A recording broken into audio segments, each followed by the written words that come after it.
me crazy just looking at it. Combing your hair with your hand gives me feelings I don't understand. Combing your hair with your hand gives me feelings I don't understand. You do this thing when you're biting your lip. It's driving me crazy just looking at it. You know me better than I know myself. I don't wanna live in a world without you.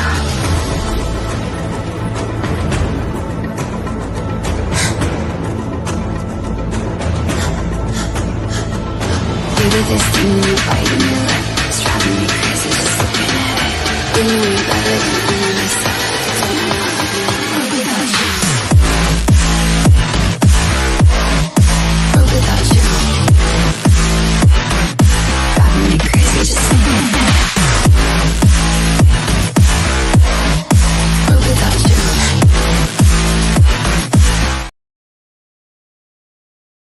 Driving me crazy just looking at it. Combing your hair with your hand gives me feelings I don't understand. Combing your hair with your hand gives me feelings I don't understand. You do this thing when you're biting your lip. It's driving me crazy just looking at it. You know me better than I know myself. I don't wanna live in a world without you.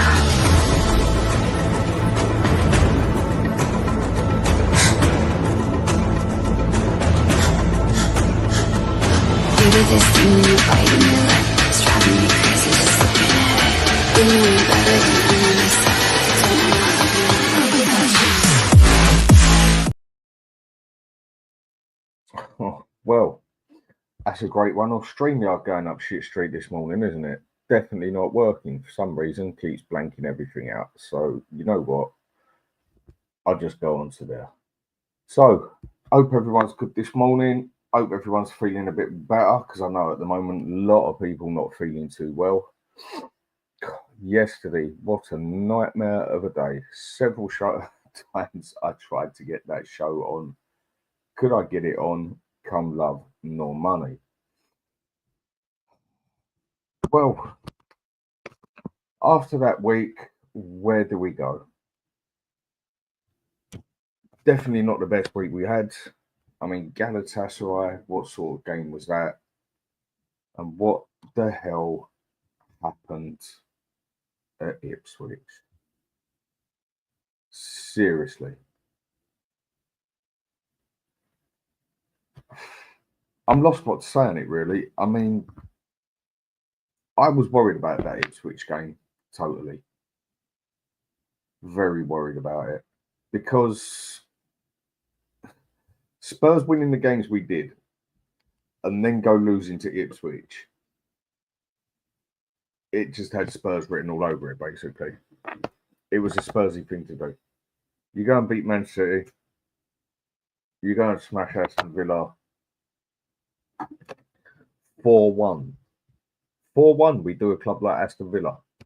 And then we go and get done by Ipswich. It had Spurs written all over it. I mean, a lot of players there had terrible game. I mean, Porro. He just seems to get worse and worse after every game. He just seems to keep getting worse at the moment. I mean, Doji still looks knackered. Our defence, Dragoose and Maids. What another stinker of a game. What another bad game. With me, with Dragoose, I just think it's this system don't suit him. It don't suit him at all. It really doesn't. In midfield, we were shocking. Up front, I mean, midfield, Kulusevski, where was our man? Where was our world-class midfielder that a lot of people are stating we got? Now, a lot of people know I've been a fan of Kulusevski. I've been saying for ages, get him in the middle. He will play better. We got him in the middle, and he has played some significantly good games. But it came to a crunch again in a game like Ipswich, which we should be walking over. He disappears. Johnson, our man, who's been tapping in the goals, left, right, and centre, getting in good places, tapping it in the back of the net as he does. They say silence the critics. Well, not for me. I'll give the boy enough credit where credit is due. And then it's the same old problem with him that I find, that he'll do something and then just totally evaporate for the game. Where was he? I mean, was he even on the pitch? I think is one of the questions. Son, where is our captain? Where is the captain that we need on that pitch when things are going up shit street? Where is he? Another one. And Solanke, I almost felt sorry for the man. Again, no service whatsoever. What is he to do with no service? We have no leaders on that pitch whatsoever. And the other question is, do we even have a proper leader as a manager? Now, get everyone each to their own when it comes to Postecoglou, each their own. Each their own when it comes to anything. I mean, one I'll go to quickly, sorry, Romero as well. He just seems to be getting worse. Maybe a good game here and there, but for me, his head's already turned. He's looking somewhere else. Or he's just that pissed off with the system that he just don't want to know. I mean, what defender could really enjoy playing in this system as a defender? I know I wouldn't, that's for sure. It's not exactly the best way for a defensive system to play, is it? So, on the Postecoglou thing, where was he? Where's our manager screaming and shouting at us to pull our finger out our ass and get our act together? No subs until the 78th minute. We big him up over 2 games. When it seems to be going right for us,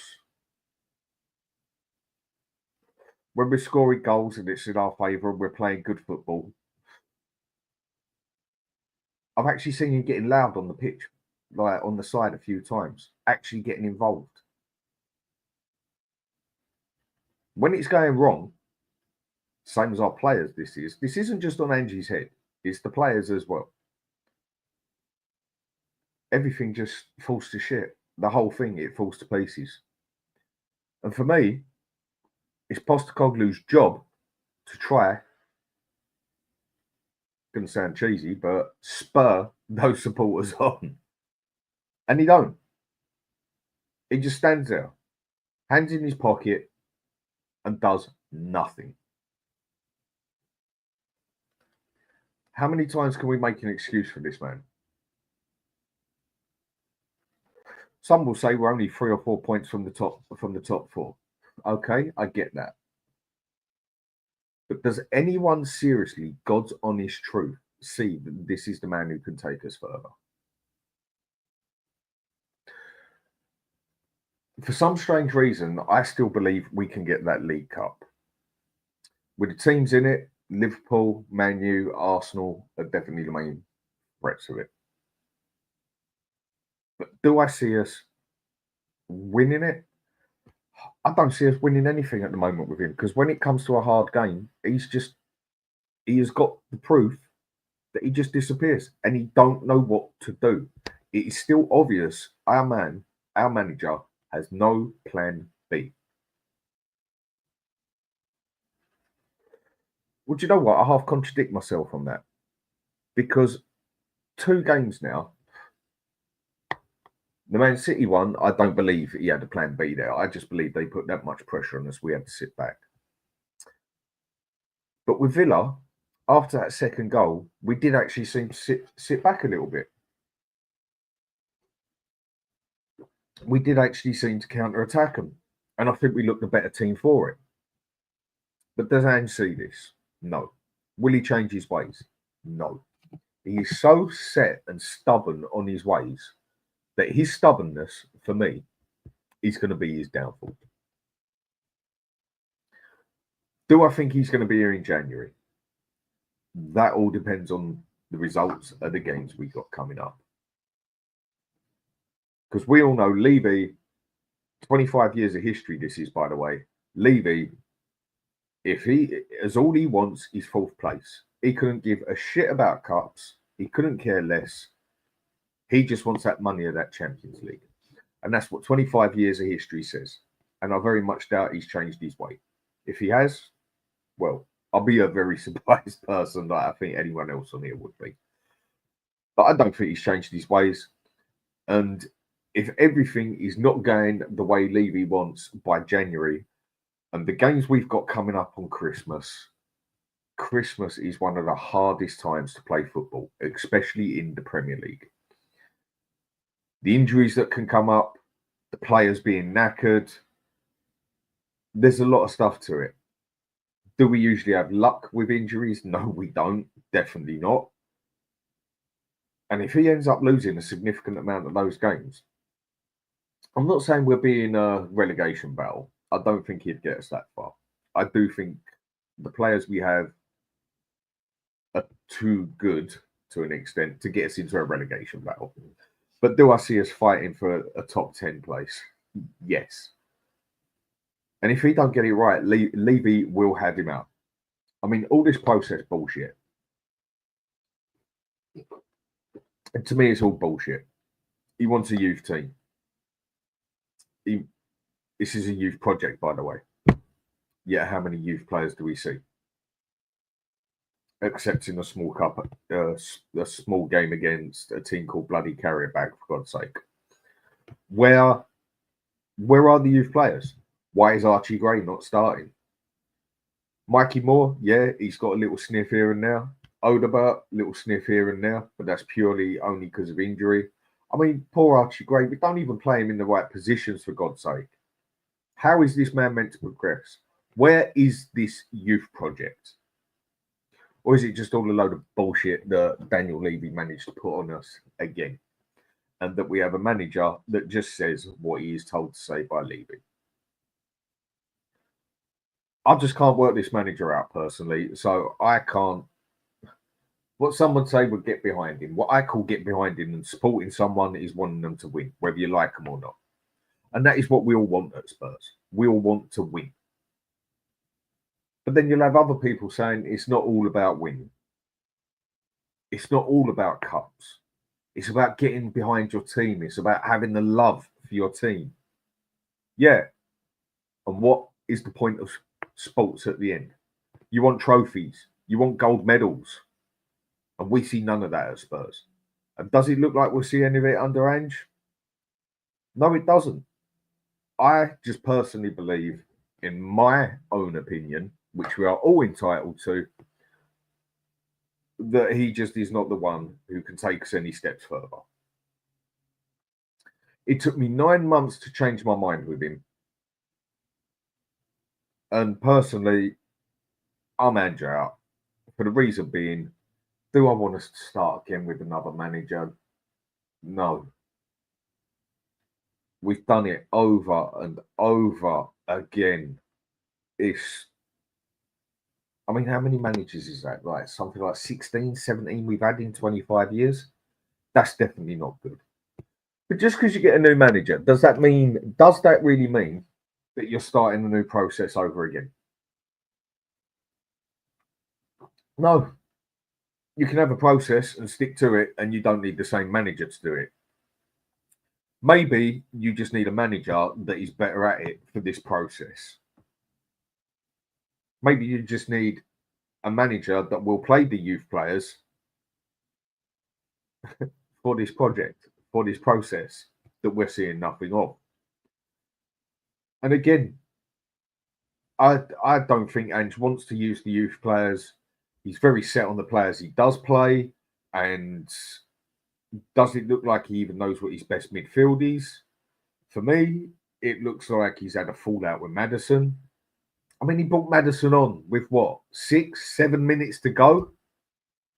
He even brought on fucking Werner before he brings on Maddison. For me, that just about says everything. I mean, okay, Werner got a goal the other day. Well, bloody done. How many attempts? But why bring on Maddison with 7 minutes to go? And then we just still keep tapping the ball across, playing it out of defence. You're 2-1 down. You're in extra time. You got nothing to lose. Stick the ball up the front. Start doing the old school style. Just toe punt it up the front. Get everyone in the box. You know, if we end up losing 3-1, so be it. But we're 2-1 down anyway, so what does it really matter? So you might as well just go for the all-out attack. No. Same shit. I mean, question I'll give to anyone is, at the start of the season, it looked a bit different. It looked like the players were up for it again. Yes, all right, didn't have good games as such, but it looked like they was there for the game again. To me now, it's looking like the last 10 games of last season. I think he's actually starting to lose that dressing room again. Or half of it anyway. Because half of those players on that pitch, they don't even seem interested anymore. They don't seem like they give a shit anymore. And then again, it comes down to that point. Again, we got no leaders on that pitch. When it's not going right for you on the pitch, you want to look at that captain. You need that captain to spur it on. Come on, lads. Get your act together. Pull your finger out your ass. Come on. No, nothing. If it's not happening with a captain on the pitch, what do people, through football, for what I've always known it, I know football's changed, what do players do then? They look over the other side of the manager. And we have a manager who sits like that, hands in his pockets. Nothing. Just watches the game. Nothing. Yet again, when it's going in our favour, he decides he's going to be a loud person. He decides he's going to start, mate. He decides he's going to be huffing and puffing that we miss shots. He decides to start wearing his mouth off. But when we really need it, when the pressure is on us, nothing. I think a lot of it just comes down to that he has not got the experience of a manager in top league football. Again, I've said it before, I'll say it again. Some people take it offensive. To me, it is what it is. It's a fact. The Scottish Premier League is not the Premier League. And when you're a team like Celtic in the SPL, you can literally walk it. Yeah, you're going to get a dodgy result here and there, but you really haven't got to worry about every other team being able to conquer you, every other team being able to pull you over. Because that is one reason why everybody loves the Premier League. Because on its day, anybody can beat anybody. We proved that twice now. That's 2 teams we have had now who have not had a win all season, yet they come to Spurs. Or we go to them. There you go, boys. Have your first win of the season. Straight off the house, mate. There you go. You can definitely tell we're a nice club, can't you? You know, see another club in trouble. They haven't won no games. Tell you what, have a win on our head. That's 5 wins, 1 draw, 5 defeats. I've seen players get sacked for that. Nuno got the sack for that. Some people are even trying to compare him to Klopp, to Pep and everything else now. How they started and they got 26, 27 wins, whatever else. For me, if Ange did not have those first 10 games that he lives on, he rides on, he'd be gone. I just personally don't believe this man could take us any further. I don't believe this man can take us into the next process. Or follow on with this process, should I say. I know there's younger managers out there that I would personally want. Why do I say a younger manager? I say a younger manager because I feel he could be better for this process, this rebuild, whatever you want to call it. I feel a younger manager who is willing to adapt, willing to learn, needs to learn, can take this further. You cannot just stick to the same way every fucking game. I find you need to adapt for nearly every game. I mean, what do you do? What do you do as a manager? I mean, call it opinionated. But I will sit there and watch that team that we have got to play against. I will watch them play a couple of games. Even though I know the results and the main players there, I will still watch a couple of games. Where is their weak point? Where is their weakest spot? Where is their strongest point? And again, I use Liverpool as an example because it's the easiest one to use. When you've got Salah coming down at the right-hand side of you, our left-hand side, what do I do? Yeah, double up on him, make his life hard, because otherwise he's going to absolutely cook us. Ange, no. He'll even go and do something. He'll even go and do something like stick Chicken Royale against him, or he'll go and put Ben Davies against Saka with absolutely no support whatsoever. And this is one where I feel for Archie Gray. In that last game against Galatasaray, he had 3 people on him at one point. That's 4 games straight now, but when he's played for us, the other team has looked at it and doubled up on him straight away. Does he get any support? No. He just gets left in the corner when he's blatantly the weak spot there because it ain't even his bloody position. And does the manager change anything? No. For me, I think it's just time to cut our losses. Personal opinion, maybe I'm wrong. I hope I am wrong. I want to be wrong here, same as a lot of others. Fuck all this bullshit about people like me, people like Savva, people like Stel, people like Maz, people like many others, Alex, I can name on here, and I can go through a list. Claim that we actually want us to lose to prove a point. Bollocks do we want us to lose to prove a point? We want it so that Ange all of a sudden gets it right, gets us a cup, gets us top 4, and then next season takes us to another level where we can get another cup or get 3rd place, and then start rolling in some good players and go for it.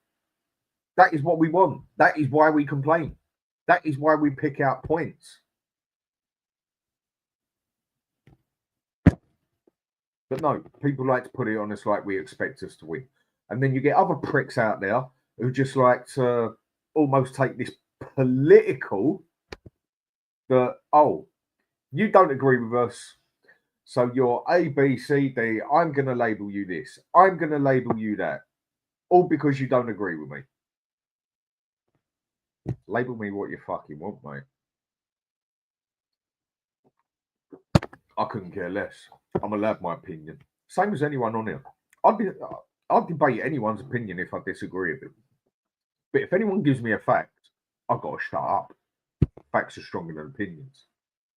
But even to the point, someone on here, so any people I've spoke to and any people who've watched me, you even give me a good opinion, I'll take that in. And do you know what? If I think the opinion's got solid to it and it rides mine, I'll even put my hands up and say, do you know what? Fair play. I'll back down on that one. That ain't actually a bad idea. And a lot of other people do as well. But no, the minute you don't agree with it, you're just labelled. Again, like I said, label me what the fuck you want. I could not care less. So I'm going to say hello to a couple of people on here. If StreamYard can get working this morning, I don't know what is wrong with this program at the moment. It keeps bringing me up one message, then 10 messages. There is something wrong with this StreamYard at the moment. It wouldn't even let me play a bloody intro this morning. So, going to say hello to a few people on here, read a few comments out. And I do apologise again from yesterday. It just, in the morning, last minute, I had to do something. It popped up. So, right, I thought I'd do it for 12:30. And then I'd get caught in 2 hours worth of traffic. Can't get back with my missus. And then it just got to the point where by the time we actually got in, everything we wanted to, you know what, bollocks, I'll do it in the morning. One of them days yesterday. But right, Heung-Min was saying, I'm Ange out ASAP. Yeah, mate, I just think it's one of those things where you just got to call your losses. We've done it enough times. Sometimes it just ain't going to work. And you can see it a mile off. Sometimes it's just not going to happen. And again, it's opinionated, but sometimes you can just see it. It ain't going to work. So you just got to cut your losses and start again. But it doesn't mean the process has to start again. We just have to bring in a manager that would go with the process we want to play, the style we want to play. But hopefully any manager that would come in would have an idea how to defend. Have an idea during a game that you can't just keep playing gung-ho football and attack. There's times during a game where you need to defend in that game. There's times like that in a game where you can see your men are getting knackered. So do you know what? Come back a bit. Sit back a bit. Keep the ball. Keep control of the game. Slow yourselves down for 5-10 minutes. Let the players get a bit of energy back. Even make some subs. And then go for the kill again. No, he just keeps doing the same thing. Just keep going and going and going. Yeah, they're professional athletes, but at the end of the day, they are still human. They're not robots. I know some people like to think they are robots, but they're not. They cannot play 90 minutes gung-ho football. And Ange just don't seem to realise that. But I'm with you on that one, mate. I just personally think he's got to go. It's a personal opinion. I don't disrespect anyone who's got a different opinion. I will debate it all day long. Well, why do you think he needs to stay? Why do you think we'll do better off with him than without him? And I'll have a chat with someone. But a lot of people don't seem to like that. Paul Brown. Good morning, Dan. Chat. Hopefully everyone is well. Morning to you, mate. Hope everything's going good for you. And Sam Smith now. Good morning, Dan. Ange out. Potter in. Ooh, Potter. Do you know what, mate? I'm actually at that point where I could deal with Potter better than Ange, I think. I think he's actually got a better idea of the whole game instead of just playing one way. That is what I'm like. I mean, I've got my list of players that I would want. 2 of them already taken. Well, I think you could say 3 of them already taken, but the 2 main ones I wanted already taken. And Bella, big up Dan, big up to you, mate. Clement, big up Dan, big up to you as well, mate. Hope your morning's going well. And Richest Man, I must admit, I like that name. Spit roasted. Any fault? Well, we were spit roasted, mate, on both sides. We definitely didn't walk out of either of them teams with any sort of pride, did we? We had no reason to. And also saying morning, everyone. And Shem saying morning, Dan. How can one team be so inconsistent, regardless who the manager is, so much as we are? This is what I mean. It isn't purely down to Ange. Ange is the main problem for me. But some of those players as well. 1 minute they look like they got it. 1 minute they just look like they can't be bothered. One game they look like they've got it. And another game just look like they haven't got a clue. Same as the manager. 1 minute he looks like he's got it. 1 minute he looks like he's got his ideas in his head. 1 minute he looks like he's actually clued up and getting the idea. And then 2 games on the trot, it just looks like he hasn't got a Scooby-Doo what the fella's fucking doing. How can I get behind and support a manager like that? If you can, then fair play to you, to anyone who can.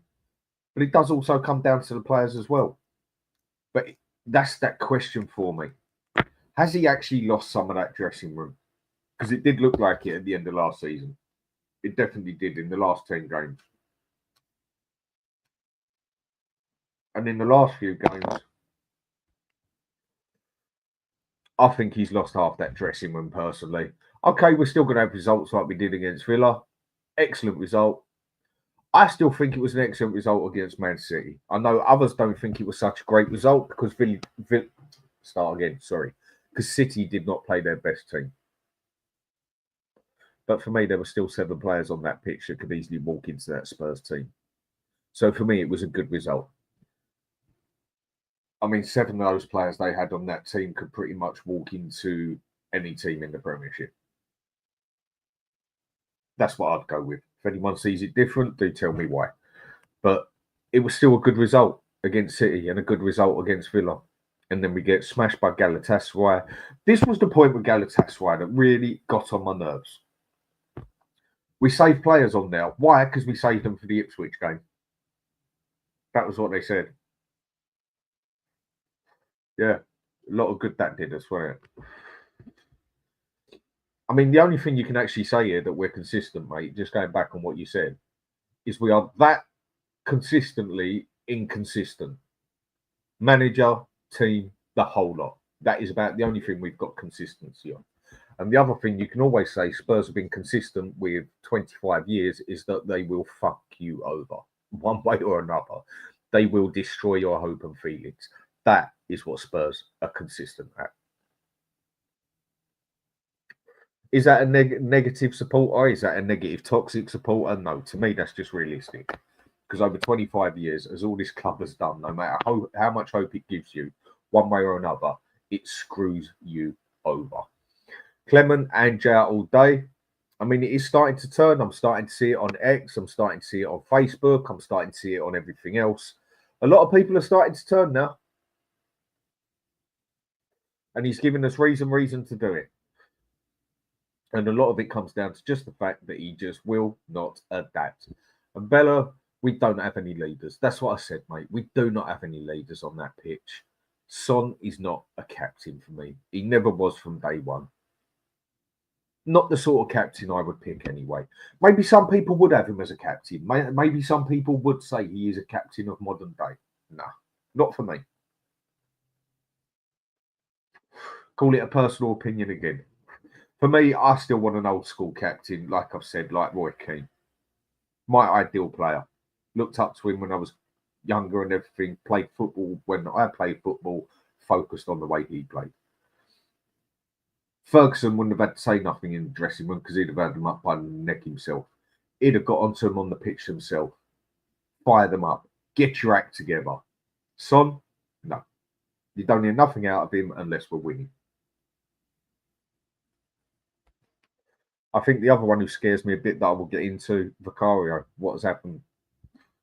Still an excellent. I'll go to Vicario later. And Clement, Son has checked out. I think he's been a bit injured, to tell the truth, lately, mate. He's had a few injuries. I don't think he's got into his game properly. Some people, James being the main one of them, I call him out on this one because me and him have this debate on this. He thinks Son's done. I don't think he's completely done yet. But as a 90-minute player who can do for us what he has done for us over the years, I agree with James. He's done. I think he is now the perfect player to bring on with 20 minutes to go, maybe even 30 minutes to go, and run a bit of havoc. He blatantly hasn't got the pace of what he had. He's still quick, and he can still finish as good as anybody out there. But I don't think he's quite got the stamina anymore. And I think he's slowly getting more brutal.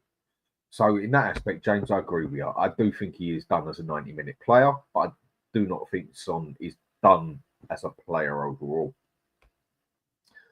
And Oliver Rooks, big up Dan, big up to you, mate. Clement saying again, we don't have a leader on the pitch. Mate, it's what everyone is saying. James just mentioned you, mate. Morning to you, mate. And I've just basically made you right. I still disagree with you on the fact that he's totally done, but I do think he is done for 90 minutes. He's not a full match player anymore. So I can half make you right there. I can half go with you. And Bella, I think Ange has lost some of the players. That's exactly what I said, mate. I honestly think he has as well. Phil Coys, good day all.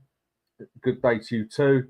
Sam Smith now saying, no way is this fraudulent manager survives December, January.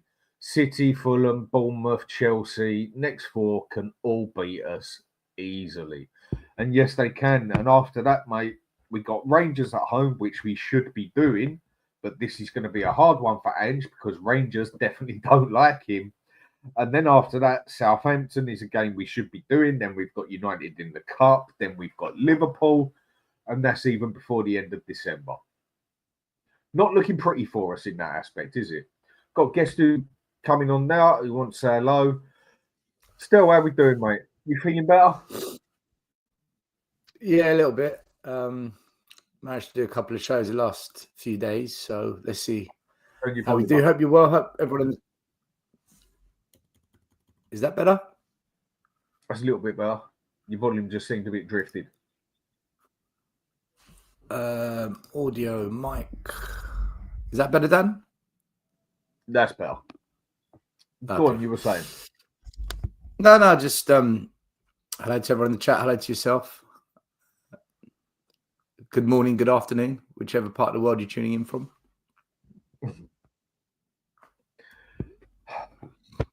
What's a poxy 2 games, wasn't it? But it just had Spurs written all over it. I did say to everyone I was worried about Ipswich. I'm actually shocked by Ipswich because I had us down to smash them to pieces because one, they haven't won a game all season. Two, they're 19th in the league, and three, we're at home. I don't expect us to lose to bottom 10 teams, let alone at home. So I was pretty shocked by that one. The Galatasaray one, I wasn't so shocked because I've said all season, as soon as we play a team in Europe that's got something about them up front, we're going to get exposed, and we've come close a few times because the B team's not very good. We saw it against Coventry, saw it against Karabag and Ferenbakos and AZ Alkmaar that teams have got into us, but they've got nothing in the final third to punish us with. So we've been getting away with it. But when you've got players like Icardi, Osherman, a couple of half decent midfielders like Galatasaray have got, they punished us. They completely made Archie Gray, Dragusin, Fraser Forster, Amir Field look like cannon fodder.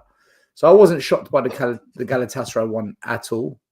Ipswich, I was shocked by. I was because that under any manager, I don't know any manager that's lost to a team like that in the Premier League at home in the last 4 or 5 years. I mean, correct me if I'm wrong. We've had some stinkers, but to lose to a team that's bottom of the table at home, I can't remember that in a long time, Dan. Losing to Palace was one thing, but losing that game was another. But for me, it just had Spurs written all over it. That is the game I was worried about. But like you said, games like that, we should be destroying them at home. I mean, everyone was going on that we are building this fortress at home and everything, and then we need to start taking it away. Well, they took that one away from us, didn't they?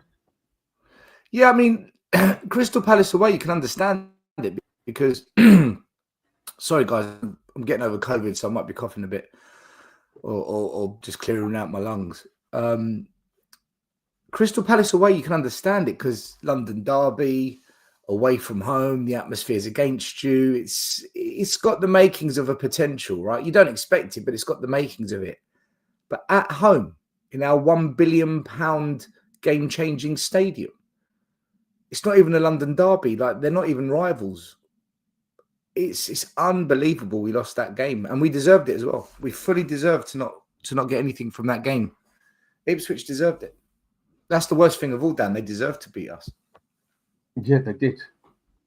And I think one of the ways they beat us is definitely one of our weakest points that anyone knows is I personally think they went and, apart from outscored us, because they just looked like they had more skill on the pitch than us as well, they basically went and done to us what I've said a lot of teams used to do to Arsenal over the years, even the Invincible team. One thing Arsenal always hated was playing either Bolton Wanderers or Stoke. They always hated the game. Why? Because the other team knew they didn't have the skill to do it, so they went for the physical side. Any game I've seen a team go physical on us, fall to pieces. Just like England, basically. We have got nobody on that pitch who can fight. Yeah, but I also think they've got a manager who's smart. Is it McKenna, their manager? I think it's McKenna. He went to a back five. Ipswich haven't really done that for much of the season. So he switched it up on us. So it's another example of a manager saying, right, I'm going to adapt to try and counter Tottenham. And he pulled it off. Our manager did nothing again. And I mean, 2-0 down and you make no subs at half time. You're asking for trouble. Your team's been rubbish for the best part of 45 minutes. And your response is, yeah, go back out there. And we did what we normally do. We increased the intensity. We up our game. Sometimes a bit more intensity is not the answer. You need a tactical change to get control of the midfield or put more pressure onto their back line, take a risk, take less risk. And Ange just doesn't seem to have any ideas. He gets praised when he makes a substitution against West Ham. He takes off Maddison, brings on Saar. That was why we beat them. He tactically changed it. Why didn't he do it against Ipswich? Why did he do it against Crystal Palace? See, these questions only apply when we win. When we lose, we're not, these questions aren't asked. He's a very inconsistent manager, and it's reflected in the inconsistency of our results and in the inconsistency of our performances. We're a very up and down football team, Dan, and it's down to many factors. So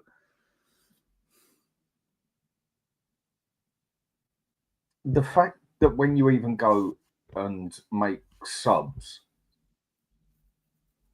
but you just change nothing in your game, you don't change anything about your game, and you just play the same way. To me, what's the point on making the subs then?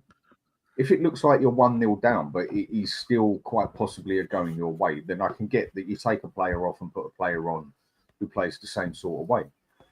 But on our subs bench, like I think a few of us have agreed on, that's all we've got is player for player. We haven't got another player that plays different to the player that we bring on the pitch, that we could even change our style of play. Or maybe Ange could even style of play. But to make the subs and then just play the same way does absolutely no favours, does it? Especially when you're 2-0 down. It shows you something was not working.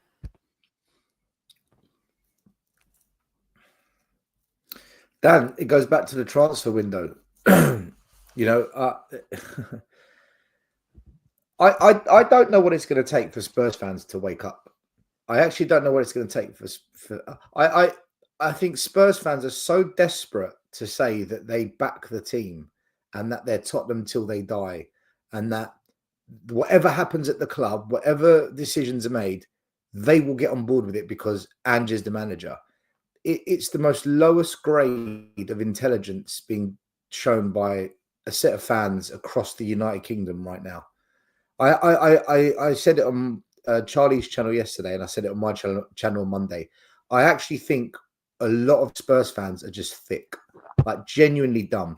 We can get predictions wrong about results. We can predict 2-1, 4-1, 3, and get it wrong. Okay, these things happen. We can predict whether we'll come 4th, 5th, 7th, 8th, and be there or thereabouts and get it slightly wrong. That's fine. But when we make these big, bold predictions that these players are all going to become brilliant, and I can see the talent. What talent? What evidence is there to say Solanke's a top striker? There is no evidence in the history of mankind to show us that he's a consistent top performer. There's no evidence to say that Archie Gray is a top player in the Premier League. Bergvall's a top player in the Premier League. That Werner has done anything of respectable level in the last 5 years. There's nothing to suggest Yang can hack it in the Premier League when he comes. There's no evidence for this. There's no proof of any of this. Yet we jump on it because we're so desperate to say, back your team, back the manager, Tottenham till I die. We're going to win this and that. And it beggars belief, because what we're seeing now all starts back in June when we signed Werner, which was a catalyst for one of the worst transfer windows I've seen at Spurs in God knows how many years. And we've had many. Yeah, a lot of people said it was one of the best. Because they're desperate to show everyone that they're Tottenham till I die. They're desperate to show it to people. Dan, do you know what it's like right now at Spurs? People care more about showing other people the kinds of things that makes others like them. What can I say for you? What can I say to Dan so Dan likes me? What can I say to Dan so Dan thinks, yeah, I'm proper Tottenham? Well, how's about you say what you really think and genuinely back it up with some facts? How's about you do that? Because then we might get somewhere. But most fans don't want to do that. And the ones that do that, they come under wave and wave and wave of attack because they say it as it is. I said all this back in June, Dan. I remember how many times have I said it? As soon as we signed Werner, I said, that's it. I'm out. I'm checked out. The signing Werner was the biggest sign of failure, the biggest acceptance of mediocrity I have seen in a long, long time.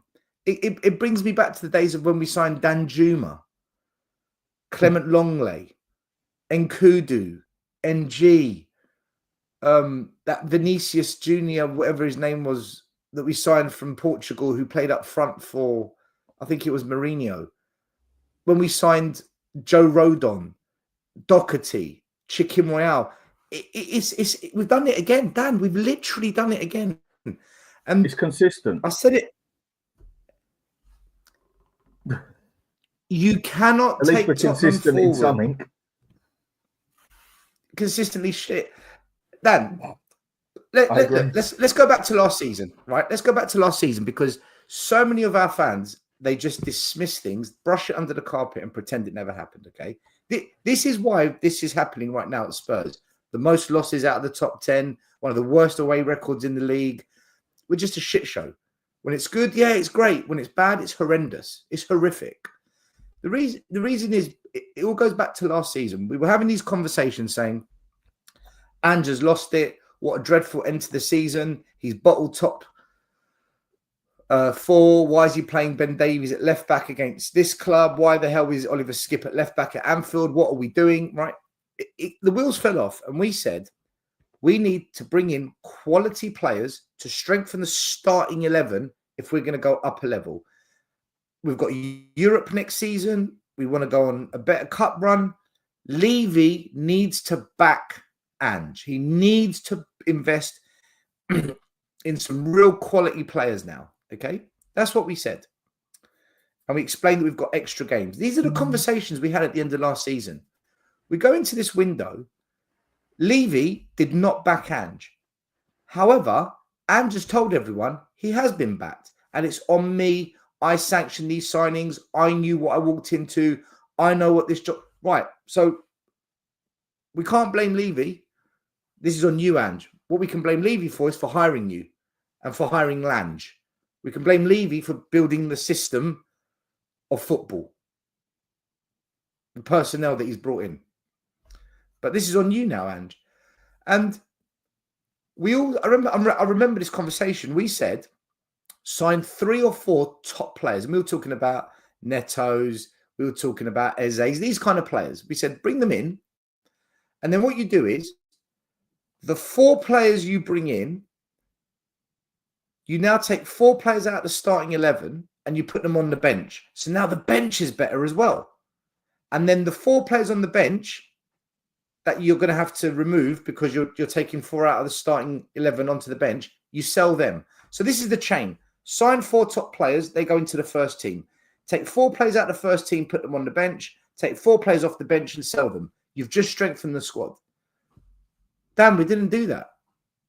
We bought 1 player for the starting 11, Solanke, who is average. I don't care if he works hard. I don't care if he links up the play. He's a striker. Your job is to score goals and consistently. So because we haven't strengthened the starting 11, we haven't strengthened the bench. And now look at us. We're losing to Ipswich Town. The last time they won a game was against Huddersfield last season. And they've come to the £1 billion Ange Ball Arena, and they literally taught us a lesson. Those Ipswich fans must have felt like it was a cup final in the terraces for them. They must have been doing the conga, walking out of the stadium. La la la They la was la. not expecting to win. Exactly. It beggars belief. And the worst thing is, after that, rather than us having a real honest conversation about what's going on at the club and how Daniel Levy needs to be removed and how Ange just needs to just now clear off and how these players are not as good as everyone keeps making them out to be. Kulu's the best Premier League player.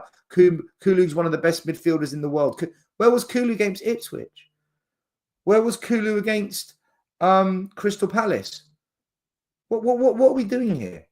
Brennan Johnson's back. He's silenced his critics. No, he hasn't. He's been absolutely crap since his purple patch. He's been a joke. Timo Werner, he's got a goal against Man City. That's going to spur him on. Really? Came on against Ipswich. What did he do? Is it fun? What did he do? The player's shit. End of, people. Deal with it. They're not good enough. You know, the defenders have all regressed. All our defenders are going backwards under Ange. Udogie has gone backwards. Porro is now going backwards. Dragusin, 100% he's going Stel, backwards. Porro is Romero looking has gone backwards. terrible. They're all going backwards. Porro Dan. is looking Even Van der Ven's terrible gone at the moment. backwards. Defending wise, Van der Ven's gone backwards. Attacking, he's improved, but defensive wise, he's going backwards. So you look at it and you think, what have we done here? What have Spurs actually done here with Ange? I'll tell you what we've done. We've gone backwards. I don't even think Porro in the past 2 games, 3 games even, has actually looked good going forward. I don't even think he looked that great going forward against Villa. I think the whole team looked good, but we all know Porro and Udogie are not out and out fullbacks. They are wing backs. They are not inverted. And the 1 or 2 times we have actually played counter-attacking football and overlapped them when you think Ange has learned something, we look significantly better. But then he just goes back to square one again and stands on the side and does absolutely sweet FA. I mean, 2 bits I want to bring up quickly because quite a few people are mentioning it. I'm not going to go into it properly, but I did watch this myself at about 2 o'clock in the morning. Hotspur Hippie is an attention-seeking clown. He only gets views when he talks about Stel and Savva. He needs to jump on the stream for a debate. Right, I've got an answer for this, mate. I'm not going to go into him on here. There's no point of giving opinions on the fella because I think everybody knows what he is. I have offered this person out now 3 times, and last night now sent him a message. 4 times I have said to him, come on my show. I will be civilized with you. I will give you my opinion. You give me your opinion. I still can't get an answer from the bloke. I can't even get an answer off of him. He just lives off it. So people, I would say, let him get on with it, mate, because everybody knows what he's about. I would urge everyone to unsubscribe and block him because he's not well, man. He's not well. Like I'll give you a good example of why I know he's not well. Whenever Spurs lose and reality kicks in, or whenever things aren't quite going to plan, and the likes of Savva and I say, look, we've been trying to say this to you, or you say it, or Alex Box Office, he goes on the attack personally towards Savva and I because he's incapable of actually debating football. He can't talk football. He can't have a football conversation, right? So what people do when they can't talk football is one of 3 things. 1, they just go quiet. 2, they make things up. Or 3, they go down this nasty path of just real hardcore personal attacks when people aren't even there to defend themselves. Now, I call people out, but I don't get personal about them and nasty. I'll say, look, you talk about Levy, but you don't do anything about it. You're a problem. Okay? You can't moan about Levy, but take no action because for me, that makes you a problem. That's not a personal attack. I'm saying it as it is. I'm not getting nasty about your personality. What Hippie did yesterday, which I found it beggars belief how broken of a human being he is, man. Like he needs help. He called me a neo-Nazi. Dan, sorry, I can't help but laugh at that. I'm good friends with Brian Daigle. He's a Jewish man. I go with another Jewish man called Graham to another Jewish man's coffee shop called Ben Kaufman, who's in the chat. I've got another Jewish friend that you've got a friend as well called Ian Lubin. I've got a number of Jewish mates, friends, acquaintances through school because of where I grew up and through football. Ryan Isaacs, another Jewish young lad. Would any of these Jewish people allow me into their homes, into their business, into their lives if I was a Nazi? If I was a neo-Nazi, would these Jewish people let me anywhere near them? But that's what he goes and says. See, this is the problem we've got. I'm surprised he ain't called you that, actually. Dan, look, I'm not even angry. I'm not even upset. Do you know why? Because when someone's not well and they need help, I'm not going to get angry and upset about it because it's a tragedy that we turn to these personal nasty attacks over football, right? We've all had some beefs in the past. We've all had the odd moments where we lose it.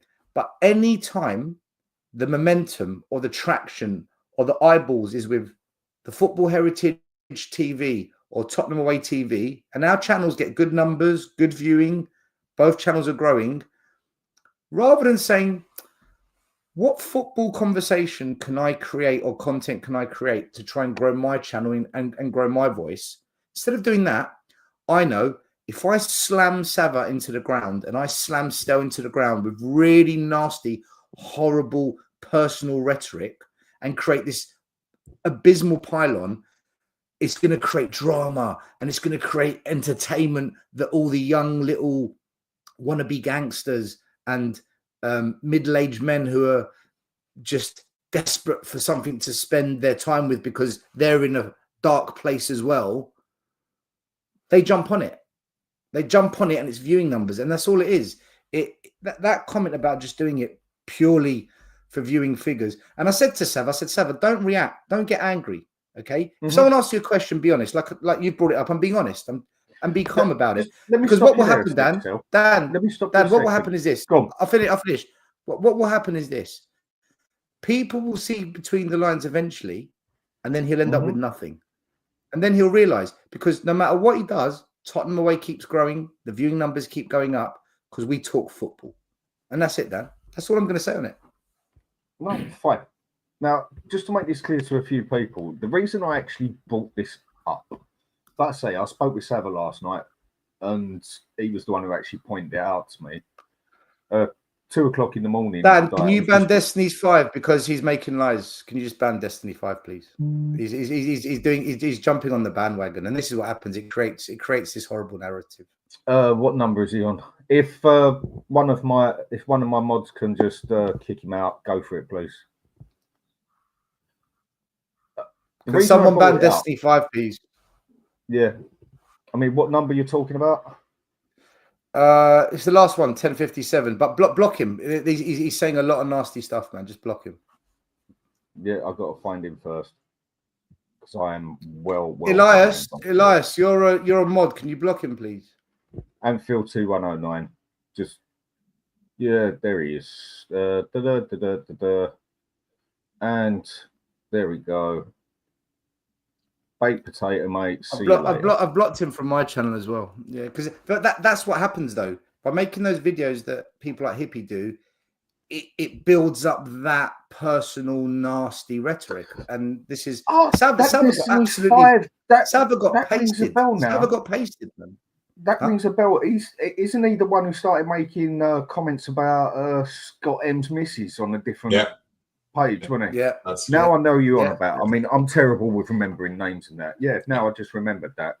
Look, if you're going to do, well, we're probably still watching, but if you're going to do that, you prick, just fuck off. I ain't got time of day for you. But the reason I brought this up with the Hotspur hippie thing, just to show on here, yeah, I ain't going to go on here and slag him off, same as you haven't, whatever. But he's I felt you had you got the right to reply to that. Same as Savva. Someone like him, it just ain't worth the time of day. It's just a political crap that someone's got a different opinion to you, so they try and label you. And sadly, football has gone very political. And I just can't see why people can have such a problem when people have just purely a different opinion. But honestly, just let him get the fuck on with it. Like I said to Savva, just let him get on with it, mate. They say the truth always comes out at the end of the day, sooner or later. So, like I said, just let him get on with it. He had enough. 4 times I've offered that fella out now to come on and have a fair debate. I still don't get an answer off of him. But let him get on with it. He's neither in nor there to me. But the reason I mentioned it is so you could mention your bit and say your own piece to it. Because he does love to seem to do it when he's got no one to confront him. It just gives me more energy, Dan. Dan, it just gives me more energy and more hunger to make Tottenham Away even bigger and bigger and bigger. That's all it does. It just fuels me. Like I hope he finds what he's looking for and he gets the help he needs, man. I do. Yeah, I agree with that. And just message off, Dave. I hope you're doing all right for yourself, mate. Hopefully, see you soon. Do you think that Ange has gotten to the stage where he has accepted his fate and he's now just waiting to be sacked and pick up his compo? I think that's actually a fair question. I mean, anyway, Mike, how you doing? In life, well, Spurs wise, fucking shit, but Just like the rest of us. yeah, just like the rest of us, right? I genuinely have to say that I'm in the same camp as Stel. Like what you started, Stel, is saying that I was genuinely baffled when we lost to Ipswich. It's like I just didn't expect it. I know we had this like debate done on the show after Villa, I think, when you said that you wouldn't be surprised that if we lose to Ipswich. I said I would, and I still fucking find it hard to believe that we did. It's honestly like the worst thing. I don't know if you boys had me mention it, but whenever like a new season starts, my girlfriend usually picks one team to support in the Premier League. Like support, she just goes for the most funny one or the most shit one or whatever, right? And she chose Ipswich this season, right? So it was an in-house. Just picks it out the hat, sort of. Yeah, basically like that, right? The only thing she's like forbidden from is West Ham, Chelsea, and Arsenal, right? Because I said like no domestic violence, right? So so she chose Ipswich, and I fucking lost an in-house derby, right, with my girlfriend. So even she had a laugh at me on Sunday, right? I had mates who don't watch Premier League send me a screenshot of the scoreline and start laughing at me, right? It's like, I think I've heard a couple of people say that they are embarrassed to be a Spurs fan after this weekend, and fucking I have to agree with that. I'm literally embarrassed, right? And it's nothing against like Ipswich themselves. I actually like the team, and I like the history that they have and all that stuff, right? But to lose to them at home, as Stel said, £1 billion stadium that was supposed to change things, and we fucking lose to a newly promoted side that were winless. It's just pathetic. I find it hard to find a different word than pathetic. I mean, it was just a shocking result, but the thing was, Mike, I was almost expecting it. Yes, I went for the more positive side of surely we can do this, but I just weren't surprised. In any means or manner, I was not surprised. Okay, let's call it maybe 2%. I was surprised because I thought we could lose this fucking Ipswich at home. But the rest of it, I've been saying it the whole time. This is the one I was worried about. 2 steps forward, 4 steps back, let alone 3 steps back. It might as well be 2 steps forward, 10 bloody steps back. But I mean, to me, it just makes the Villa game irrelevant to an extent. I know it's still 3 points and everything, but to me, it just makes it irrelevant. Same as beating West Ham like we did, which is a bloody good result, even though West Ham have been playing shit. It's still West Ham. It's still a London derby. They still usually turn up for the game, and then we go and fuck it up with Palace. 2 steps forward, 4 steps back. You know what? I was looking at that bloody league table, right? And honestly, other than like Liverpool, who are absolutely like doing brilliant, City, they have a little bit of a slump, but they are still like way away from the rest of the pack, right? I look at the rest of the table, and like no team is doing particularly well. Like there is a reason why like we are 3 points off top 4, right? Even though we are 10th. And I'm not saying this to shine a positive. I think it's fucking disgraceful that we are 10th, considering the type of fixtures that we lost, right? But I was looking at it, and let's just say we fucking drew at Brighton and we didn't lose yesterday, right? And we are sitting comfortably third. And I look at it and I'm like, how different would the narrative be if we just won the games we are supposed to win, or at least drew them, right? This inability to draw games, this inability to adapt to the opposition is something that's really like setting me over the edge. And I'm watching this team play, I'm watching those players, and I'm watching this manager who as both of us pointed out, Dan, 1 week he does something brilliant, and we are like, fuck me, maybe he's adapting, maybe he learned something, right?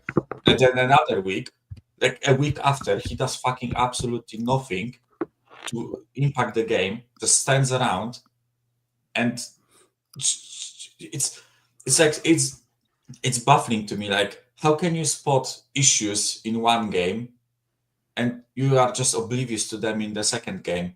And these are like obvious things that we as fans look at, and we can notice issues in our play patterns, right? Or issues with the approach of the opposition team. And we notice this, and he doesn't do anything. And when I see that, I'm like, why would you? It's like people tell me, oh, listen, give him a couple more games, like, you know, maybe he will like adapt, maybe he will do something.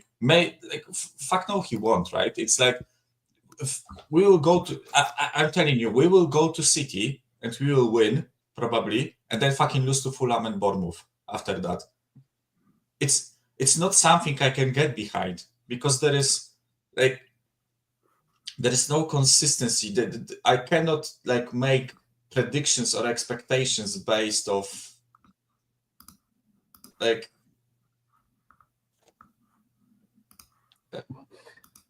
it just gets to a point where you don't know what to say, innit?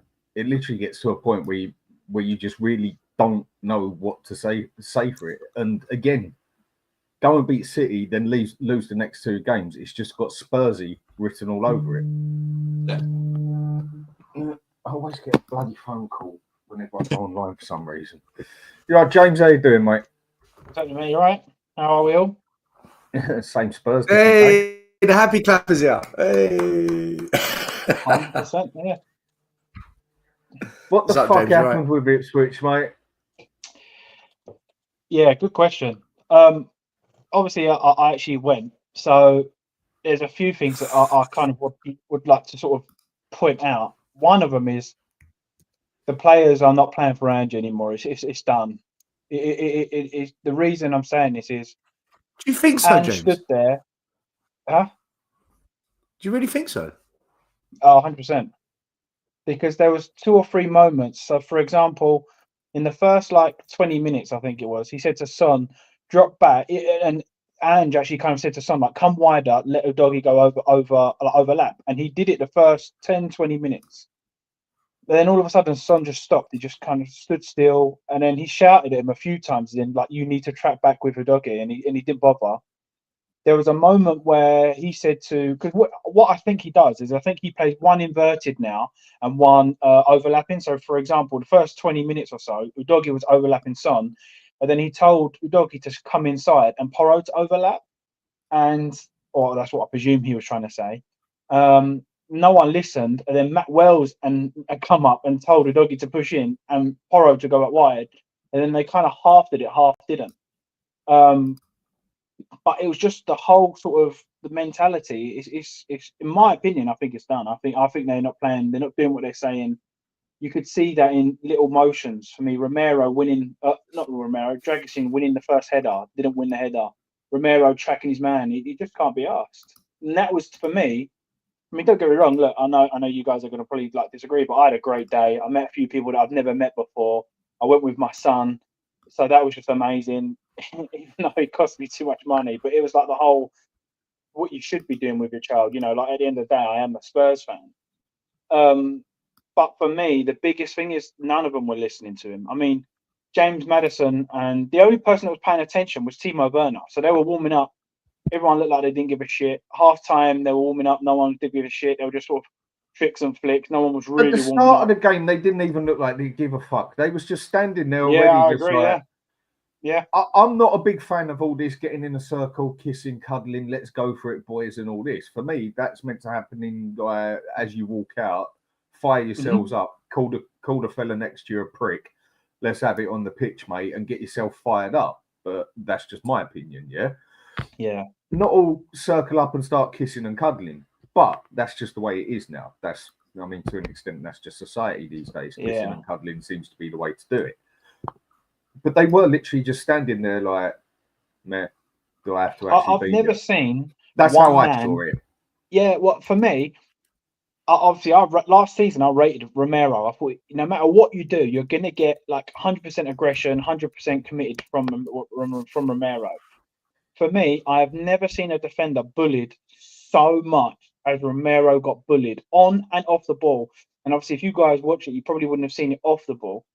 He was standing next to Romero, laughing at him, pushing him, and Romero was just standing there. He didn't bite back. He didn't do anything. Whereas 9 times out of 10, last season, he would have had the ball, and at some point, Romero would have snapped him, but he didn't. He just doesn't care. That's how it looked like to me. I thought on the roundabout last 10 games of last season, it was definitely starting to look like he had lost some of the dressing room. Start of the season, no, it looked like they was up for it. Yes, we got some shit results, but it still looked like they was listening. I'm agreeing with you. I said it at the start of the show, mate. I think he has lost at least half that dressing room. Well, I know that he's had 2 arguments with 2 big players in the dressing room. Well, I know that for a fact. That was the other thing is, I mean, it looks like him and Maddison just ain't mates anymore. Yeah, I know that for a fact that he's had 2 big arguments with 2 big players in the club. Who are the 2 big players? Maddison. I'm not saying. Okay. Do you know what? That's quite low, James. That's actually quite low of you to actually come on a Spurs show. That's what I was thinking. Say that and then not give us the fucking answers. That's bad. No, I can't. In that aspect, you should have just kept your mouth shut there, mate. That's pretty low.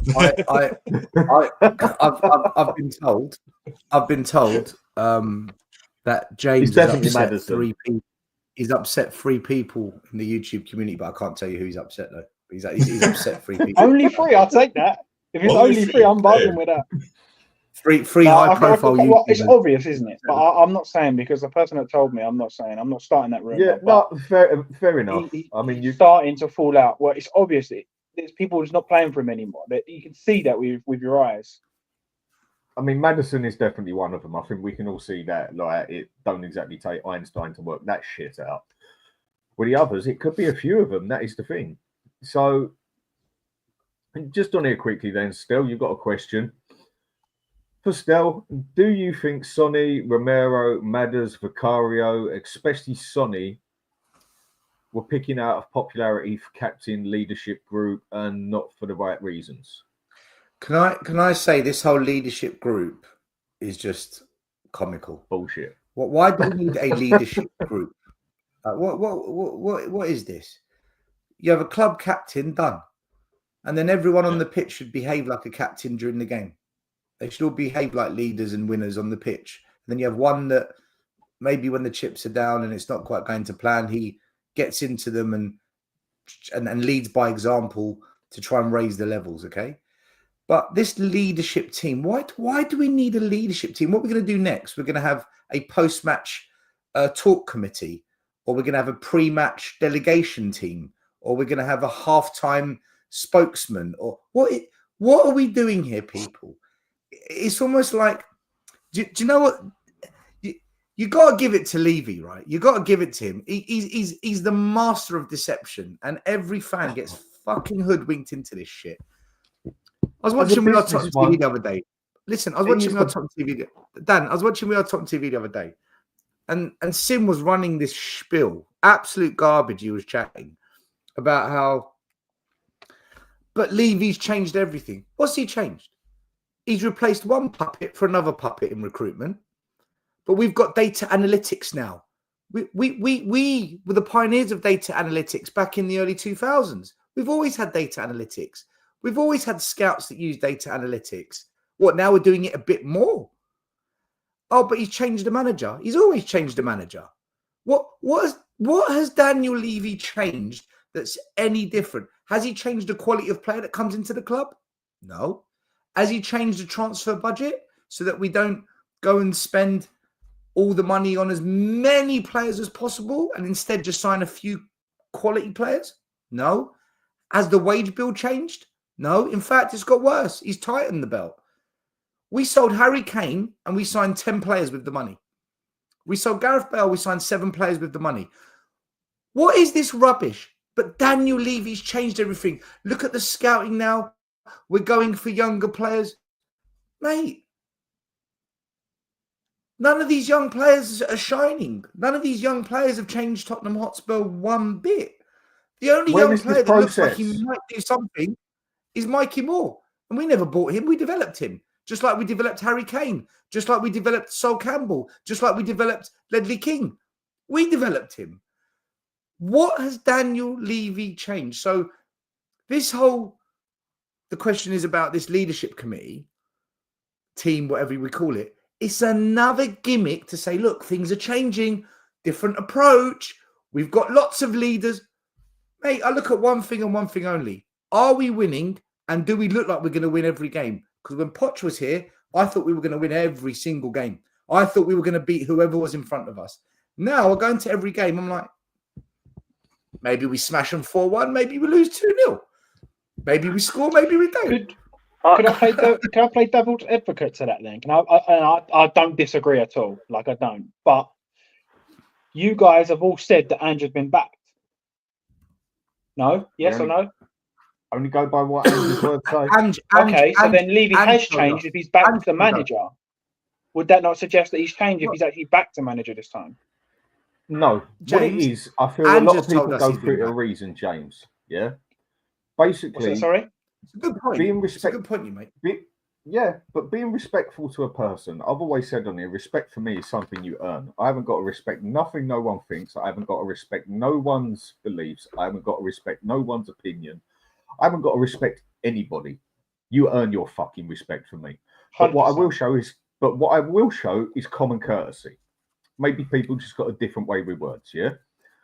So what I'm doing is basically showing my common courtesy to this manager. And I know managers do bullshit here and there, but this bloke just chats fucking shit. Agreed. I mean, I have never seen a manager in my entire life suck off the owner as hard as he does. And if he isn't, well... Oh, that's the question, isn't it, Dan? I mean, you either got to take him for his word, or he's a liar and he's a fraud, right? Mm-hmm. James, I'd like to answer this question, and I'm not going to use the same thing we've said in the past in terms of he said that he's been backed. Think about it this way: if he hasn't been backed, right? Then why is he signing players like Timo Werner, Archie Gray, and Graham Bergvall? Because let's just say that he's building for something in the future. Well, it's unlikely he's going to stay here for the next 3 to 4 years for them to bear fruit. It'd be like 3 to 4 months. Yeah, and if he is doing a long-term project, then why didn't he start it when he first came into the club in terms of buying the young players, bringing them through? Therefore, that would suggest to me that, yes, he has been backed, and yes, he's happy with the players that have come in, because it goes against even the opposite side of the argument where they're saying it's a youth project and everything, because the evidence suggests that it's absolutely not a youth project. Therefore, we have to believe what Andrew said, that he's been backed because of the types of signings he has made and the types of teams he puts out every week. Yeah, that's what I'm saying though. So what Sim says about Daniel Levy, he has changed because he's actually backed to manager. Then is that what you're saying? Because he's never backed to man. He hasn't backed Conte, didn't back Mourinho, didn't back Nuno, didn't back Poch. Yeah, no, fine. Yes, he has changed in that respect, but doing one action doesn't necessarily mean that you've fully changed or you've changed enough, right? No, but he has to. Let me elaborate. He has to. Just changing one thing is not change. You have to do multiple things. You almost have to transform yourself or the club to change fully. What he's done is he's just made certain concessions at certain moments in times to certain different managers. And what I think Daniel Levy and the board don't understand is, no, you can't just compromise 10%, 20%, 30%. You have to compromise 70, 80, 90% to these managers, quality managers, that need these certain building blocks in place to instill their vision. But they never do that. They can never say to a manager, okay, Jose, here's 200 million. You spend that 200 million however you want, right? And you can manipulate the wages within reason. We're not talking like being daft, right? To suit your budget of this 200 million. No, what they do is they say you can spend 300 million, but you have to spend it over 10 years, and the highest wages you can pay any one player is 100 grand.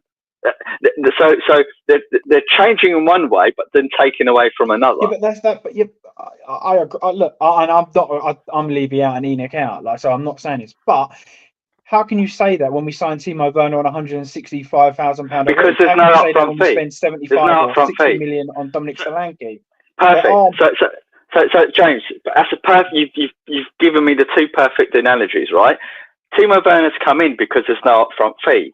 So Daniel Levy's looked at that and thought, right, this is going to cost me over the next 2 seasons, I don't know, 15 million or 16 million, 18 million, right? That to him is a bargain, because he's thinking, I'm getting an international German player, right, for 18 million pounds. He's signed off on that.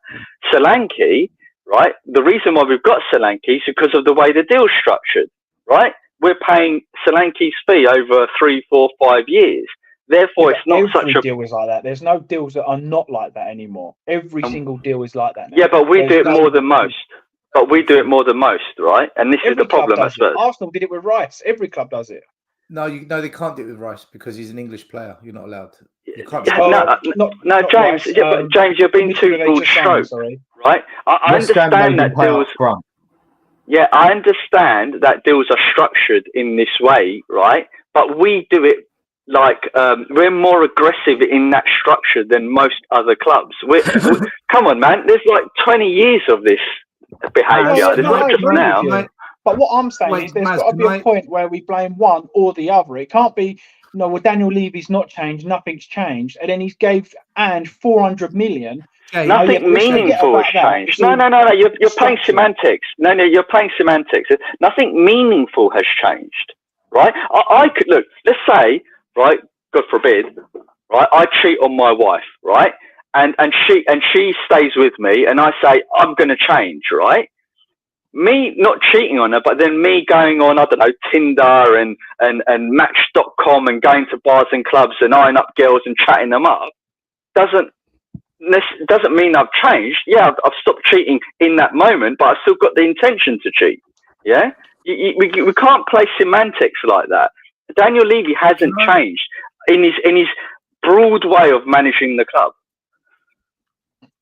Can I add to this? Regarding the structure of deals, if you look at the last set of accounts, we had something like £250 million owed, sitting on the books, that's owed in future transfer payment deals. So we've got £250 million we owe in deals, which is quite high when it's compared to other clubs. So we are pretty much we've been very aggressive in that approach of how we look to sign players, and that will hinder us from signing certain players if we can't have that structure in place. And the other thing I wanted to say was, James, you do make a point that Daniel Levy, where I would agree with you, it's not quite what you said though, but I'd agree with you, is he is spending more money. He's definitely spending more money. There's no doubt. He spent 300 million under over 300 million pounds under Ange. Okay, he's getting 100 million for Kane, so there's a big sum of money coming in as well, we could say. But my issue is this: is how the money is spent.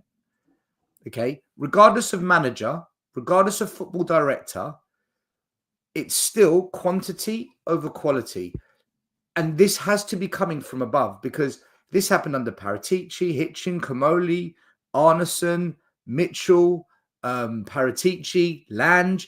It happened under Redknapp, Poch, Nuno, Conte, Jose, Ange. It doesn't matter what time of Levy's era that this happens. No matter who's the football director, the head scout, or the football manager, the same thing happens. Here's your transfer budget. And they all seem to go and spend it on as many players as possible. Are we saying that there's not one football director that comes to Spurs and says, Daniel, the money you give me, this is how I'm going to do it. I'm going to sign 3 really good players on good wages that are going to cost a lot of money to bring them in, and the whole budget's going to go on that. And then the following year, I'm going to do it again. And in 3 to 4 years' time, we are going to have 10, 11 top players at this club.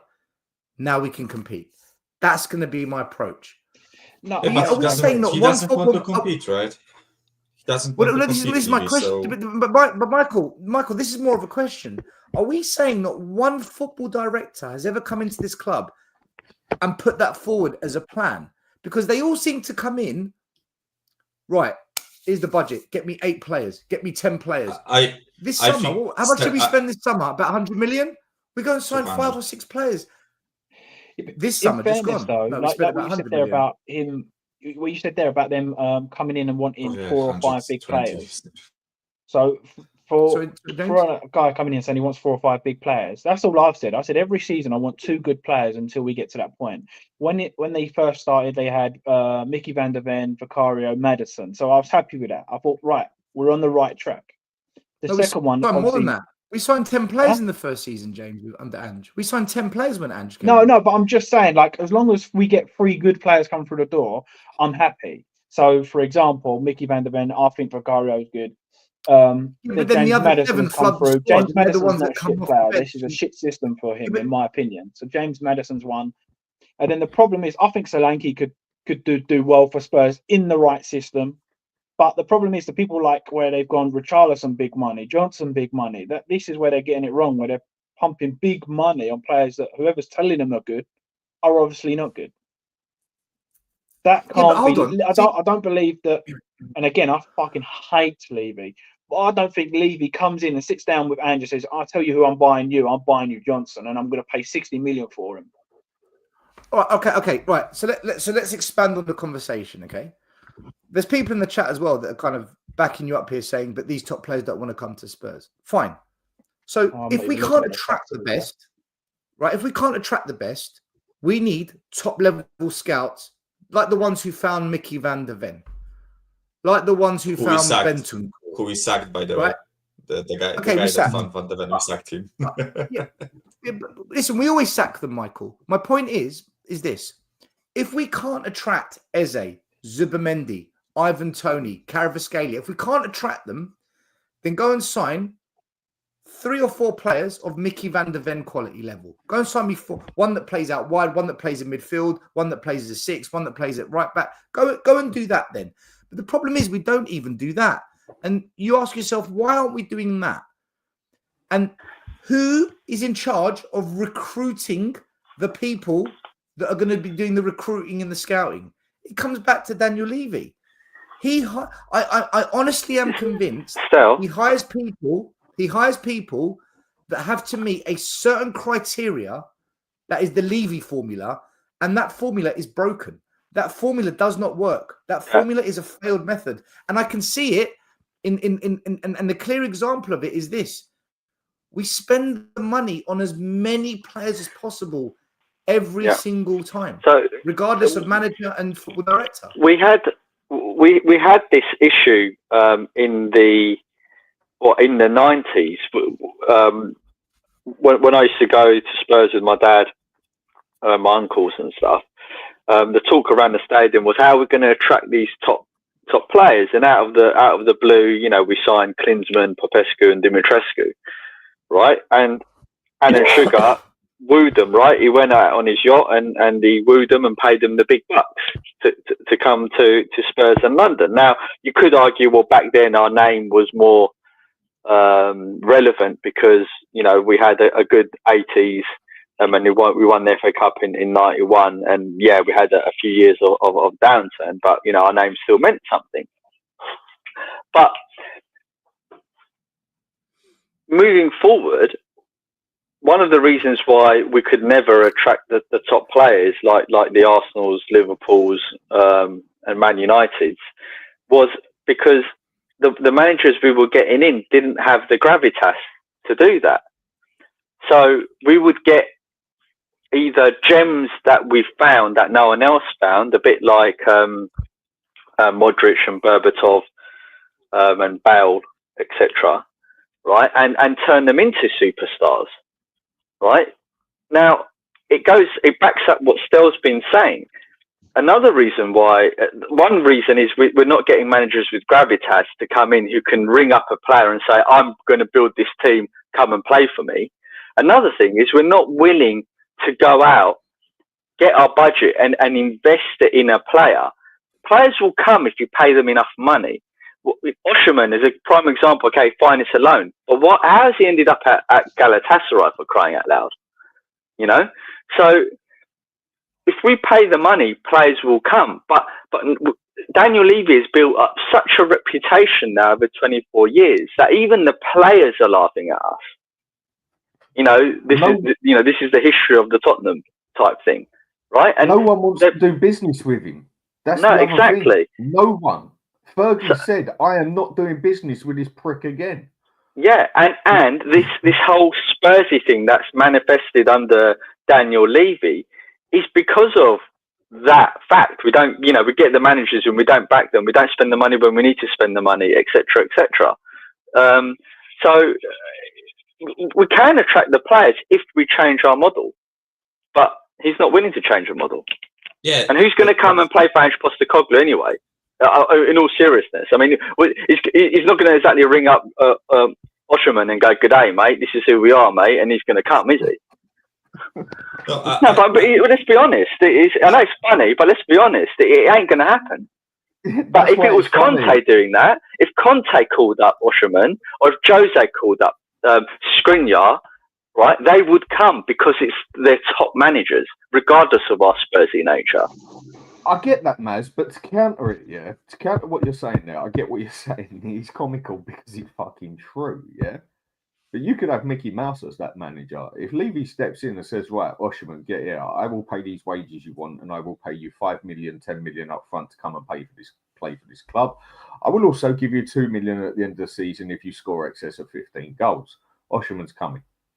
Every player has their price at the end of the day. Yeah. Even if the manager is complete dog shit, when he was in the situation he was in, where he was not going to play for Napoli again, and the problem was with Napoli, from what I saw, is they just would not back down from what they wanted for him. And then in the last minute, they realised no one was going to buy him.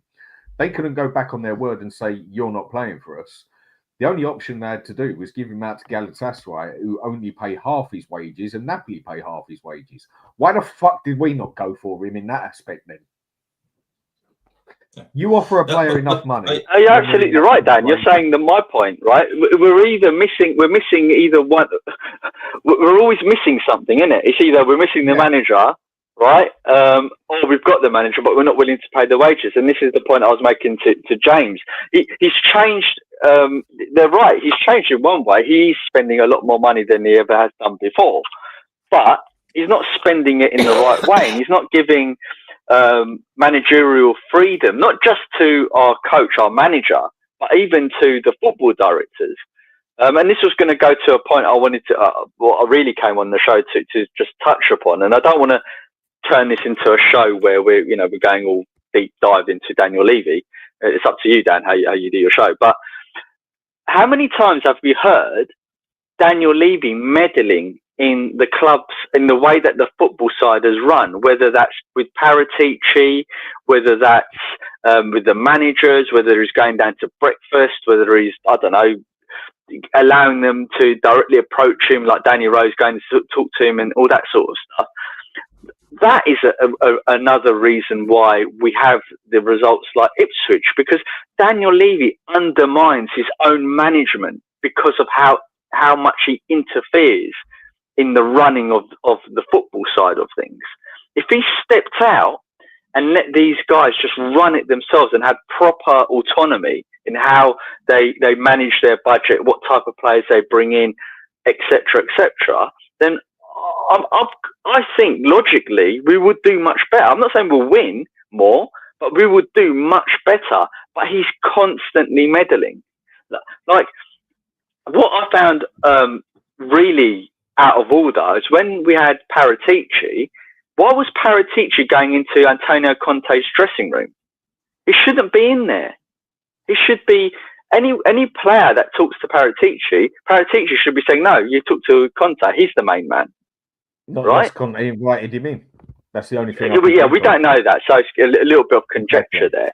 But there's form. Like, he done it as well with Nuno. Like, Paratici was in the dressing room when Nuno was there. Do you remember when him and Hitchin were on the sideline shouting at, I don't know, the refs and stuff like that? It's I don't know. I just think that the way that Daniel Levy sets up the management and the way he interferes, it doesn't allow the managers or the directors of football to actually do what they're meant to do. And he goes to Stel's earlier point, whereby how can we have all of these directors of football? And Frank Carnison, by the way, was really successful at Chelsea, right, in transforming how they bought young players in their academy and stuff, right? How have we got all these football directors come in and not hardly any of them have broken this model? It doesn't make sense. But for me, it doesn't make sense what you're saying either, because Ange cannot be backed. You're saying about all these players. If they're the players that Ange wanted, he's been backed, then Levy's done his part. Whether they're the right players that have come in, that's not on Levy. That is on Lange, that's on Ange, that's on the scouting department. So for me, they have to be separate. It can't all be Levy. There's so much more to it than just it's all Levy's fault. The conversation how do you explain the last 24 years then? Hold on. The conversation should be Levy's problem was for hiring those guys. I agree with you. I completely agree. But we can't say Timo Werner shit, Ange player, Johnson shit, Ange player, Solanke shit, Ange player. And then when we say Daniel Levy hasn't done his part or he hasn't changed, I'm sorry, for me personally, and I fucking want Levy out, it doesn't make sense. It has to be, he's been back, James, so he's done the first part. James, I think what he's fucked up on on is bringing the academy people through and Lange through. That is, for me, where he's done wrong. James, has Daniel Levy hired a top-level manager and backed him? No. So nothing's changed? No, but guys, he has changed by backing them. Whether, I mean, he's backing a dead pony. He brought in a dead pony, and now he's saying, you've got 3 legs and I'm going to back you. No, bring in a horse, a stallion with 4 legs, and back him. We had Conte. But they're not going to come now, are they? You had Poch. Back him. If you pay them, I agree with you. I'm not disagreeing. I agree. If you pay them, they will, James, right? This is proof that nothing has changed with Levy, because until he brings in a proven manager and backs him, or a young, dynamic, progressive manager that is turning heads across Europe, like Poch was turning heads in the Premier League before he came to Spurs, back him. He's brought in this random, because Scott Munn told him to. Who the hell's Scott Munn? And said, yeah, we'll back that. Nothing has changed at Spurs. This is part of the formula. This is bringing in Ange is part of the broken formula that I was trying to speak about. What he should have done is either gone for another top manager and backed him, which he's not going to do anymore because these top managers have told Levy exactly what's what. Or you bring back Poch, which he didn't want to do because it would have been humiliation and admission that you fucked it by sacking him. Or go and get Nagelsmann. Go and get Herzler from Brighton. Go and get a young dynamic Amorim from Sporting Lisbon and back them. But he doesn't, which proves to me nothing's changed, Dan. I think James. No, I agree with you. I was just saying James as well. I wasn't saying that was me. I was the point saying that you're basically making, I think the point you're basically getting across, if I've understood this right, and I can get your point, I can understand your point, is that if we're all grilling Levy saying he ain't doing his fucking job, but then we're also all grilling Ange because he said he's been backed, well, what one is it then? Is it one That's or the all other, I'm saying. or is it a mix? Now, I totally get what you mean. Look, we all know at the end of the day, the cancer, and that is a horrible word, but it is what it is at this Yeah, club. don't use 'cause that that's word. what Call he it poison. Call him poison. Yeah. At the end of the day, I've watched both my parents die of it. So either way, he is what that is of the club. And that is what he is. Straight I agree. from the bone. Yeah? Okay. Because that's what it does. Eats you inside out. And that is exactly what Levy does. So that is the phrase I will use for him. Now, on the other side of it, we grill Ange because he said, I picked the players. I've chose the players. I signed the players. Yeah, I play he my did. way. This and He that, yeah? So it's like, what way do you go? You can't go one way, then go the other, then go one way, then go the other. But like I said, we all know where the parasite is. But the reason I hold it on Ange is I have never seen a manager, like I've said, suck off the owner as hard as he does. He could have said a lot of things through saying a lot less. He put it on his head. And by showing the man common courtesy, and to an extent, he says stuff that I want my manager to say. I want my manager to act like he's got a pair of bollocks on him. But I think that's a bit of an act with him. But then I hold him out of common courtesy, man to a man. I'll take his word for it. But then I can't just go and throw it on Levy the next minute when I'm taking Ange's word for it. But then it goes back to front and contradict yourself because you all know the parasite at the club is fucking Levy. But then why is Ange digging his hole so deep? I also do believe that he is that stubborn that to an extent he almost believes what he's saying, or that Levy has made him actually believe it. He's trying to work that whole system out because it just don't bounce off each other. Go on, Mike. Yeah, first of all, with Ange, right? I definitely agree that he plays like a good puppy with Levy, right? He's trying to be like, agreeable, and he is trying not to like put shade on the ownership, right? But I also have to say, when you come from Celtic or from the Japanese league or the Australian league, right, and you come to Spurs, and the ownership spends 150 million per window on you, right? For him, maybe that's backing, right? Because he's not used to buying players for 40, 60 million, right? So that's the way I look at it. But I also have to say one thing with Levy changing and spending money, right? Yes, we've spent, what is it, like close to 400 million on Ange, right? I think it's like 300 or 370 or something like that, right? Isn't it? Yeah, but we also sold Kane for 100 million, and this window we sold players for combined 70 million, right? So when you do the maths, it's basically net spend 200 million. I'm ignoring the wages. I will come on to that, right? But net spend on Ange, it's 200 million, which gives you 100 million per summer window, right? And this is something that we have been doing ever since we moved to that new stadium. If you look at every single manager, no matter who it was, if it was Conte, if it was Jose, if it was someone else, we spent roughly around 100 million. Sometimes it was 70, sometimes it was 130, but it always averages to 100 million, right? So and on top of that, we always go for players that will come in either on loan or on lower wages, right, compared to the opposition that we are facing. I think I was on Savva's show when we did the comparison. Arsenal has 18 players over 100k a week, and we have 6, right? This is the issue for me. Like, I don't think Levy has changed. I think it just looks different because the transfer fees are bigger. So when you look at the money we've spent, not taking into account how much we made, we've spent more, but we also have made a lot more over the past 2 years or past two summer windows, right? So for me, nothing has changed. For me, he spends 100 million net a summer window. We bring in players on average wages. And for me, like, yeah, this is the Levy side. And the Ange side, I'm telling you, I think he's just, as Stelios has said, he's like, 57? It's his first big job. I don't think he will be barking in the media pressers, like, blaming his ownership for not backing him, because he knows that leads to being sacked, right? So I just think he's glad that he is in the job, and for him it looks like he is backed. The different thing is like talent identification and planning and all that stuff. I will blame that all day long, right? But it's like, yeah, that's basically what I want to say. Sorry, it was a bit chaotic. So basically, but... Mike, to just round off the point on what you're saying, do you know what? I just think you hit a nail on the head there for me. Maybe Ange isn't actually bullshitting. Maybe he ain't even saying this for Levy.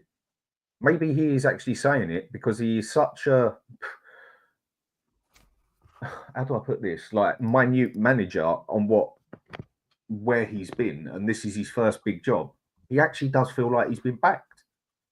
So maybe he is. Maybe he is actually telling the truth.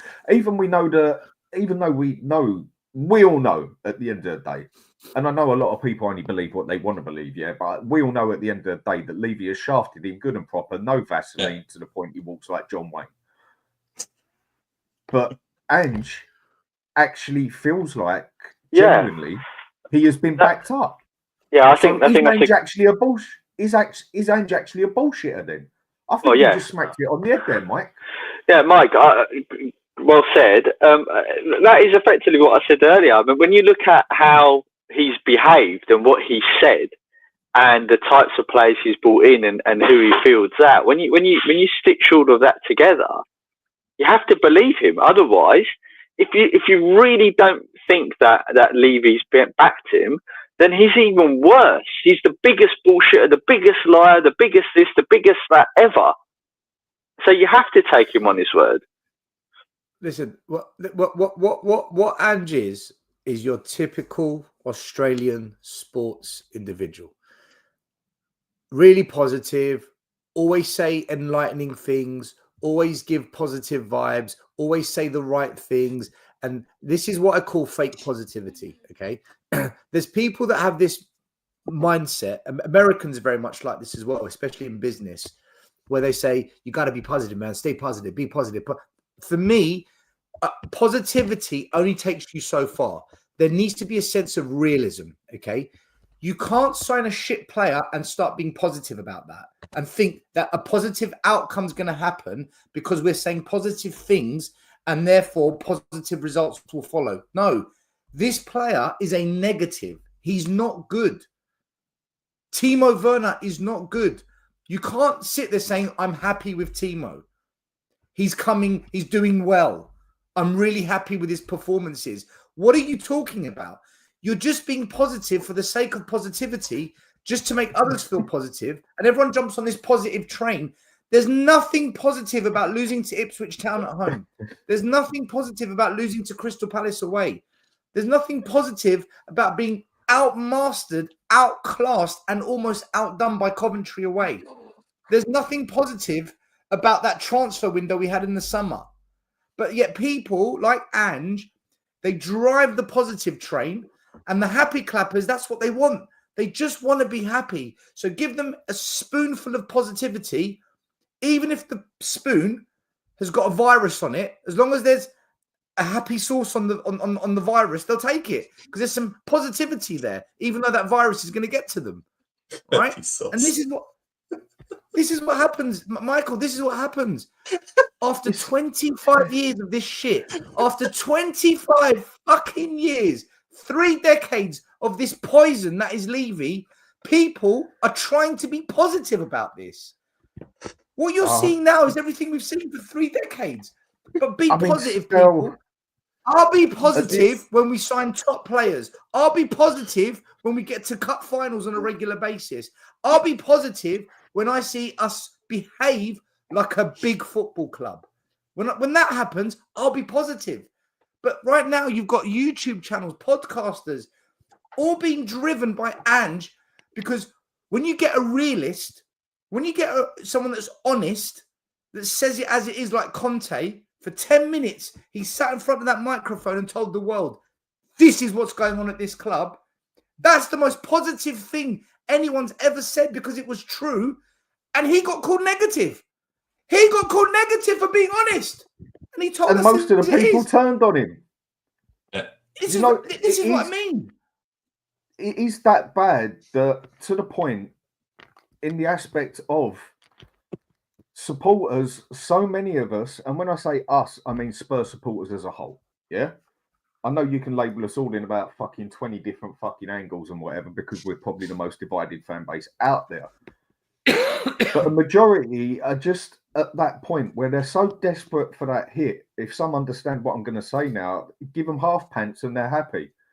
And that's that. I know a few people won't understand that, but I'm sure a few people will.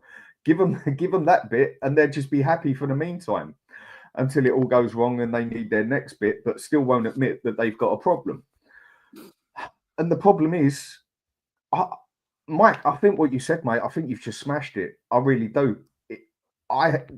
You've changed my mind on that one.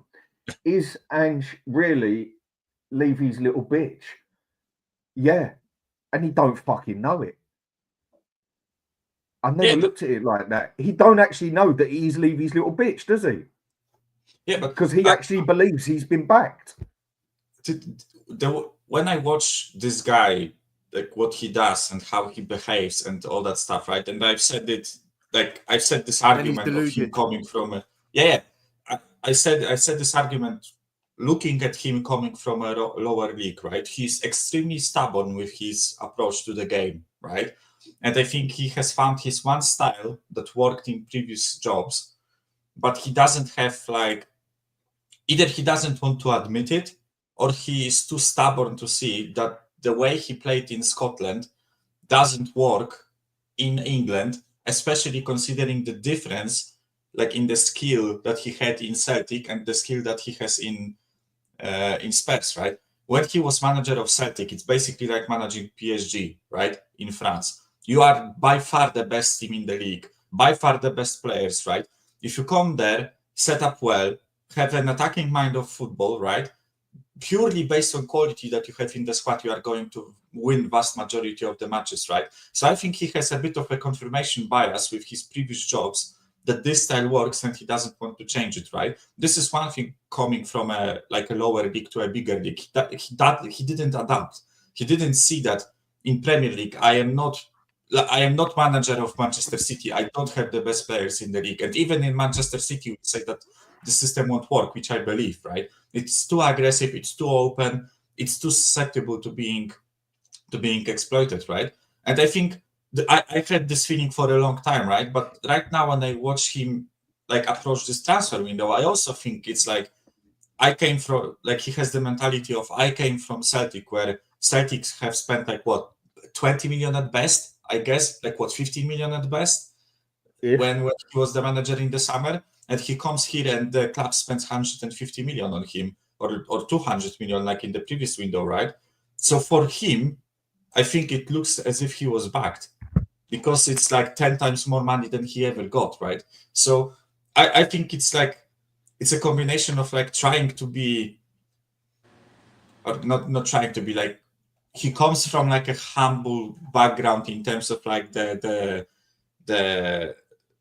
level of the league that he came from, right? So it Premier League is a big step up for him. It's much bigger money, so in that sense he looks as if I got an upgrade, right? But on the other hand, we have the second part, which is his stubbornness with the system that he plays. That's how I see it, right? I think he has a lot of the confirmation bias in him. That's how I see it. I have a bit of a question, because obviously I agree with you. There's nothing I disagree with there. Do we think, after this game was the first time where I kind of noticed and saw Ange say, I was wrong, I need to work on that, it's on me. I felt like he kind of took it back a little bit, as in putting it, rather than say this is how we play, blah blah blah, he actually said we need to work on that, or we need to try and improve that, or I take responsibility for this. Do we think he's learning, or do we think that's just a cover up? Because even when he was walking down a tunnel, I don't know if you saw, I think Chris Cowlin posted it about him getting stick from fans, and he's aware now. He's aware that, if he wasn't already, but he's aware that people are you're fucking up here. He Yeah, has but why- said it why is- before why is where this- he has to change it. He has said it before where I need to make this club work. He has said some stuff similar. I just don't think he's gone to quite that depth of what he said. Yeah, but I also have one issue with that, right? Why is he like squaring up to the fan, right? Like, does he not realize what just happened, right? Or I think, which one of you guys? I think someone said it. Someone was on the. I think it was JP. He said that when players went to the South Stand to clap and the South Stand started booing them and they were visibly shocked that it happened, right? Do they not realize what happened? They fucking lost to Ipswich. It's like, why is he surprised that fans are giving him stick? He lost to a newly promoted side at home. It's like you know, some self-awareness is what I'm looking for, right? It's like when you get stick from the fan, just understand that you got smashed at home by a newly promoted side. Just take the criticism in and move on, right? But it's not the first time that he like had a back and forth with a fan, right? We remember, I think last season he had that On the Arsenal game, there was this video where someone started saying that he's a disgrace, whatever. Like, I get when it's like personal abuse.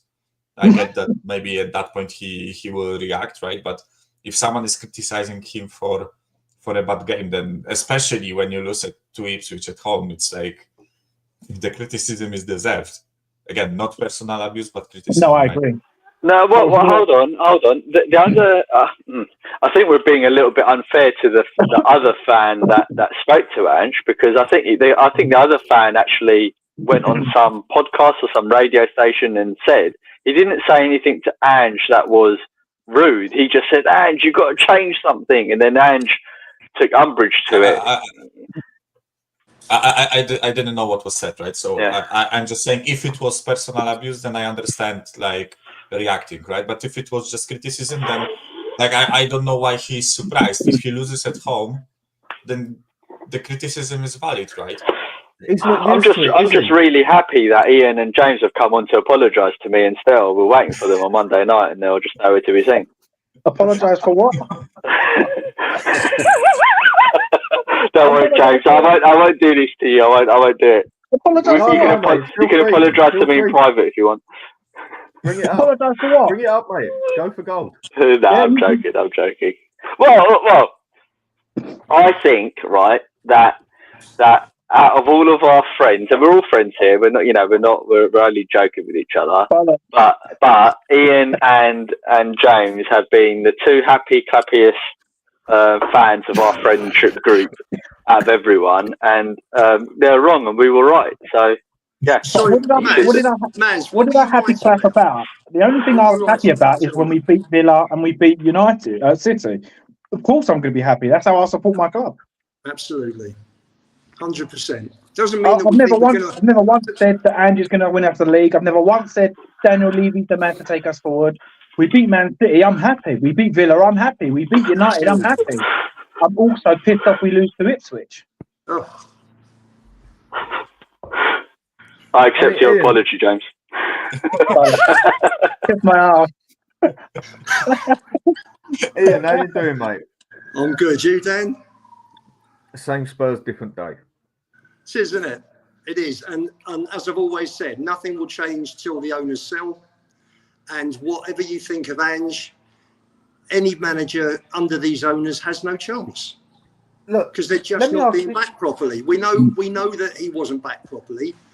Savva worked out on his show the other day that there was a net spend this summer of 18 million, 1/8. Now, I'm reading reports that we're the third most profitable sports team in the world that's come out in the last 24 hours. Are you telling me, listen... Ian, we was that 5 years ago it came out that we was the third biggest income in sport. Not just football, sport 5 years ago that came out as well. Sport. I thought we were seventh and now we're third. That's what I thought. I might be wrong. No, we was third 5 years ago. It come up on all the news, everything. We were the third biggest income in fucking sport. Go on, Ian, you were saying? we are behind Dallas Cowboys and New England Patriots. That's the only two sports institutions that are ahead of us. Because I have I want an apology from Maz then. We are the biggest club in the world. We're the biggest football team in the world. I want an apology. Ali, a Levy in person would say that. Right, Ian. Question I want to ask you, Ian. Seeing as you weren't on here for this, but presume you were watching, whatever. I think Mike made a wicked point earlier, smashed the nail on the head. Yeah, Cheers, mate. A way I haven't. No, seriously, man, I'll bring you up for that because I did not look at it from that angle. Yeah, I just looked on it as like he's Levy's little bitch because that's how he comes across. But do you actually think that Ange, due to where he's only ever been in small leagues, small clubs, and people keep trying to tell me that Celtic is bigger than Spurs, fuck off. If you want to say Celtic are bigger than Spurs because they've won the Champions League or the Champions Cup, whatever it is, then you can say they're bigger than Arsenal. Same as Nottingham Forest, same as Aston Villa. So for me, that's all bullshit. Chelsea couldn't even make a tuppence of the money what we make. And that is just a fact. To the point where they're in a league that their league has to be supported by the UK government, for fuck's sake. And it is rated lower than the USA League. Disrespectful, call it what you want. Facts are facts. Like it or lump it. With what he said was, do you think where Ange has just been in such a lower standard of sport and only just stepped into the bigger sport, that he actually, what he says, isn't just being Levy's little bitch. He's actually being honest because he actually believes it. Because he has only been at a club, his biggest club, which would spend 20 million, and he's now been on a club that spent nearly 350 million on him, whatever. Yeah. Do you think he's actually believing what he says because of that situation, and he's not just sucking off Levy, basically, to get Levy out of the picture? And I think that's a fucking good point. I'll answer you, Dan. I have a chat with a pal of mine who I meet at half-time every home match, and we have a chat on a Monday night, Monday during the day about the weekend's match. And he made a very good point. He said the style of play that Ange has got, that where he's been successful. Are you in prison? Sorry? Are you in prison? No, I'm sat on the stairs of a customer's in a customer's building. Oh. I've sort of just now. The police sirens, and you're in some kind of corridor. Listen, I'm in Borough at the moment. And he turned around and said, and he was very, very succinct in what he said. He said, Ange's style of play has a narrow band that works in much smaller leagues. But he's come here thinking it will work, and it hasn't. And the problem is that instead of learning on the job last year, he still believes that with the right players, he will get there.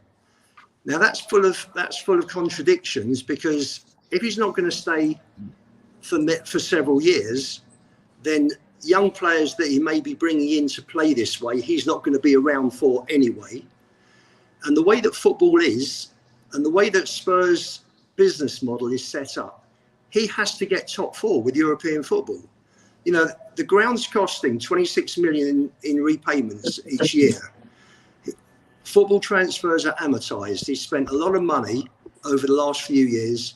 Before this year, up to June 23, I think it was, they owed 108 million in transfers. So work it out over 5 years, roughly 60 million a year.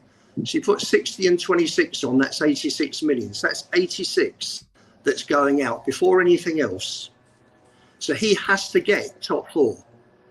Building the grounds puts ENIC in a position where they've got to stay at the top table. They cannot afford for the team to drop down sort of mid to lower end of the table, because it'll go off. You know, I'm sure the banks are looking at, I mean, you know, he's owed 600 million on the grounds.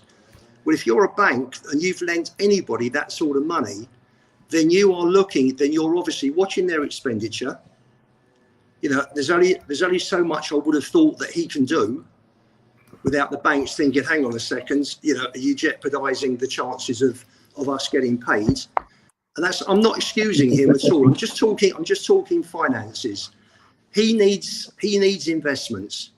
Let's all be honest about it. O'Keefe, the one thing O'Keefe did get right, and he didn't get it right about Gallagher, Eze, and Neto, but the one thing that he got right was that this summer was all geared to bringing down the wage bill, and going forward with the wage bill.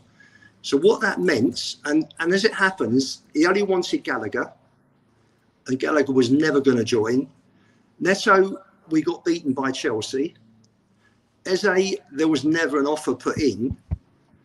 And the other two players that he wanted, he got, which were Solanke and Odebear. Odebear was not instead of Neto because he wanted both. So the money was there to spend. It just wasn't spent because the players that Ange wanted, we couldn't get. So we ended up with one player able to come into the first team. And you're looking at him and you're thinking, yes, for me, he's marginally better than Richarlison. But when you look at the last 28 games from November onwards last season, we needed 3 or 4 players to come in that were ready for that first team. And we didn't get it. So what you've got is a continuation of last year. Last 28 games, after going from Chelsea, we averaged 1.42 points. This year, we've averaged 1.45. It's the same. It's just this whole mediocrity, mid-table form that's just carried on from last year to this year. So it's no surprise. So have Ipswich Town got better players than Spurs? I think he's lost the dressing room still. I think if he hadn't, I think we'd have beaten them comfortably. I think we've got half a team at least that don't believe in what he's doing. I really don't. Well, that's what I said. And I think I was actually there the weekend. Normally I watch on TV. I think you could see that. I mean, I don't think Brendan Johnson's a great player, but to stand there and watch your man do a bicycle kick, and you stand and watch him do it, that just shows that his heart's not in it. The first 10 seconds, Dragoshin should have won a header. He's just not that fucking good. Yeah, but even Dragoshin, the header for Dragoshin, the first 2 minutes would have set the tone. He let it bounce twice, and then Romero come out and cleared it. But then Romero was getting bullied. Even with that second goal, look at Son. That's Son's man that actually gets that ball in, and he just stands there. He runs off. He stands and watches him runs, and you're like, if you're buying into the manager, you're prepared. The one thing that you can say about Pochettino, and I actually listened to somebody talking about him, a Chelsea fan talking to him about him at Chelsea. He would get you fighting and as fit as you physically can and fighting for everything. Whether you was good enough or not, that's a different conversation. The one thing you would do is you'd fight for him, you'd run through brick walls for him, and you'd give everything on the pitch. For me, if it's to do with like Son, Johnson, Romero, none of them are fighting anymore. They're not putting in that extra 5 yards. They're not bothering. Yeah. And that, for me, is the biggest concern. And I think I needed to go and watch that to see. You don't see that on telly. You're right, mate. Yeah, and Ian's. I liked Ian's assessment as well. Doing the club, mate. Doing the club. And Dan said some good points as well. We saw it last season. I don't remember when, but Dan, me, I think it was Alex. I think we were on the show, and we were all saying that even from back at the tail end of last season, it looked like the players he'd lost the dressing room already at that point. But it was only several months ago. Or was it several months ago? I don't remember when now. Everything's blending together. But it was only recently that Ange said, "Oh, I need to reconvince the squad that they're on the right path." And I'm thinking, and when he said that, I was thinking, but you're in this project a year now, mate. Like, why do they still need convincing? And it seems to me, just to add to what you guys have said, that he just hasn't been able to build a rapport with the squad. I don't think they like him. Not hate him or to that level. I just don't think that they believe in his system. And that's probably why we're seeing probably a lot more inconsistency than what we should be doing based on the level of quality that we have got. I'm not saying that our players are amazing, but I would expect at least a little bit better, and at least us to beat the bottom 10 like we have been doing. But I think it you'd goes see that down in to what Capone said here. I'm going to say what the fella has said here. Capone 79. No relationship with players. He has his assistants doing all the work. He stands around. Poch got involved in training. He had a relationship with the players. Ange's a joke. I agree. What did Eric Dyer say the minute he went Bayern Munich? Now, a lot of people thought he was just being a prick and just be like having a dig. I honestly didn't. I honestly believed what he said, and I said it on a few shows. He blatantly said that Ange only does it one way, only trains one way, and steps back while the coaches do it all and just stands there and watches it, basically. He's a manager in that aspect. He's not a coach. And these days, the way the young players are these days, the way modern players are these days, not just young players, I mean, most of us in our 40s, if not older and that, whatever else,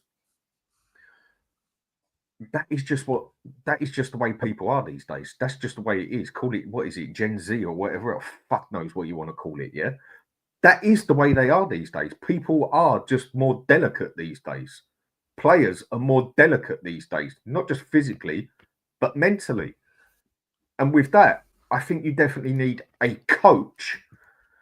And most of them sadly need a sugar daddy coach who's going to give them a kiss on the cheek and tell them everything's okay and it'll be all right and everything.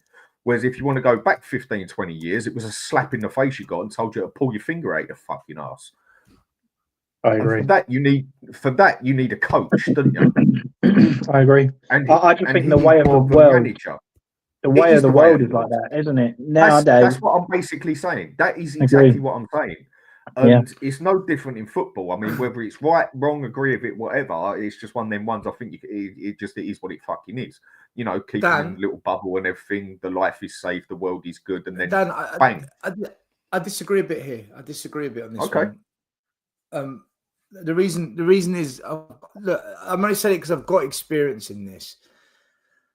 I've worked with a lot of younger players, and it all comes down to, and this will always be the case throughout the history of football, and it will never change. You got to get to know the player. Every player is unique in terms of psychology, background, upbringing, social circumstances, social dynamic, and you got to get to know your players to know how to be with them. Some need an arm around them. Some need a punch in the face. Some need a kick up the arse. Some need to be sat down, a nice humble conversation. Some need to be monitored, and like Alex Ferguson used to go knocking on the player's door. Why are you partying? What are you doing? Other players, you've got to get them out of the club. Wasn't it the same with Mourinho and Dembele? Didn't he go to his house and they take him running or something? Was it? Yeah, it took him down the park. And it's probably why he played the best under Mourinho, to be fair. Exactly. It's all about getting to know the player, and you treat every player with the same set of rules, but you've got to treat every player's personality different if you want to get the best out of them. You can't treat everyone the same. Like the way I speak to one person might not be exactly the same I speak to another person, because they're a different personality, they're a different character. And football coaching is exactly the same. Yeah, there's a lot more players nowadays. I agree with you, Dan. There's a lot more players nowadays that are more sensitive. Mental health issue nowadays as well. Players are a lot more delicate than perhaps they were back in the old days, where, you know, playing football, you'd have to actually shoot someone in the face before you got a red card. You know, if football was different back then. Now you touch them, they go down. Yeah, penalty, red card, and it's just crazy. But man management is all about getting to know the player, and that hasn't changed. But whether you're able to relate to the player is different. And I think the older you are, the harder it probably is to relate to some players. But at the same time, you know, I've had players who prefer to have a younger coach with them because that coach talks their language. They both say things like, "You get me, fam," and "Yes, blood, cook him." It's more on their level. Yeah, but you also get some young players who prefer someone who's granddad, because they've got a rapport with granddad. that is better suited to their personality. So an older coach is better suited to that player. You know what? So, and a younger coach can't be that guy. So it all comes down to the player, the individual. So I just wanted to put that spin on it because the best coaches can adapt to the different personalities they've got. And we call this managing the environment. Can you manage the environment that's full of different pieces? The best coaches can do that. And sometimes, just sometimes, if you've got a player where there is a personality problem, either the manager's got to go or that player's got to go if the system's going to work for the whole. Do you know what? And that's why I wanted that Ruben Amorim. That's why I personally wanted Ruben Amorim. For me, he's a guy that you don't fuck with. He's a lovely guy as well. He's a nice. He's a funny. He's a joke. I but that might not work for everyone. James, I know. That might not work for everyone, though. No, but at least there's more layers. It's a bit of a Shrek moment. Like there's layers to him. Ange this is how I'm going to work, mate. If you buy in, you buy in. If you don't buy in, you're out. I get what you're saying, Stel, yeah, and I'll give an example on it. Yeah, this isn't just football. I mean, I don't want to turn this into a fucking life culture thing, but it is in a way, in its own way. Yeah, the example I can give, if I was to relate myself to a manager to an extent, I would be like Ange. I am not good at explaining to people or explaining to friends or whatever else. How should I put it? In their language.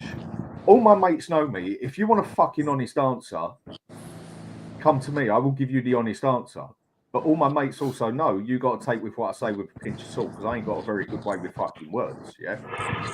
Whereas I've got another close friend of mine, grown up with him for 25 years, looking at him like a brother and whatever.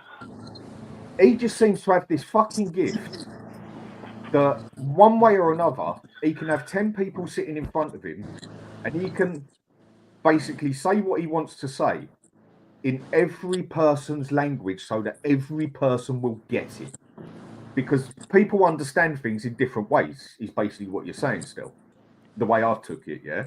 I can only say it one way, and that is my way. And that's not being stubborn or whatever. That's just something I ain't gifted at. And other people are very good.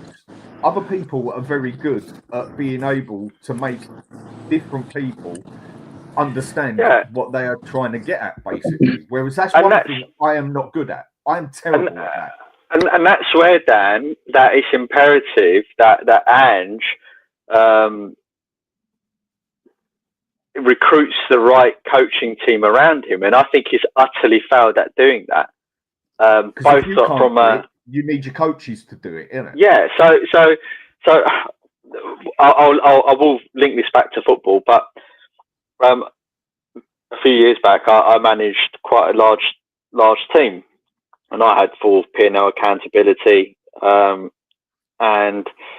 effectively, I was the main guy. And obviously, like you said, there'll be certain people in that team that I have nothing in common with. I'm almost speaking a different language to them. In some cases, I was speaking a different language to them, right? And there will be certain people in that team that I'll be absolutely brutal to. There'll be certain people in that team that I'll be really kind to. There'll be certain people in that team that I'll put an arm around them and coach them, etc., etc. But there's limits to what I could do, and there's limits obviously to my temperament, my character, my capability. So I had to build a team.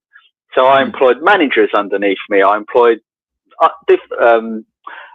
team leaders and technical leads and all sorts of stuff in that team, and I empowered them to take responsibility for their group, effectively their teams.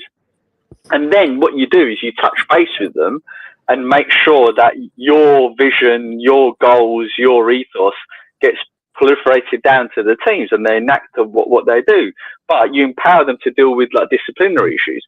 What I think's happened with Ange is when you look at how he's assembled the coaching staff and the team, he's brought in the same level of coaches and almost the same level of naivety in and around him.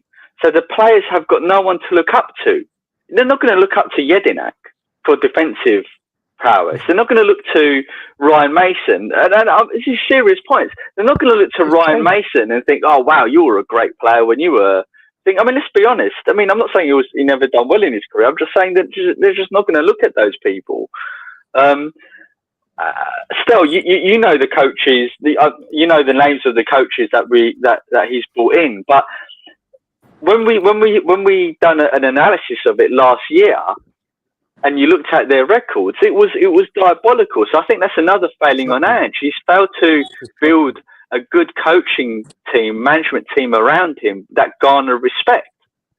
I agree. Maz, can I jump in? The best manager we had at Spurs, that could communicate to the players, that got everyone on board, was Pochettino, right? Yeah. Obviously, Redknapp was good as well. But Pochettino, he was young enough to be relevant, but old enough to be a father figure. And he had the footballing background to back it up.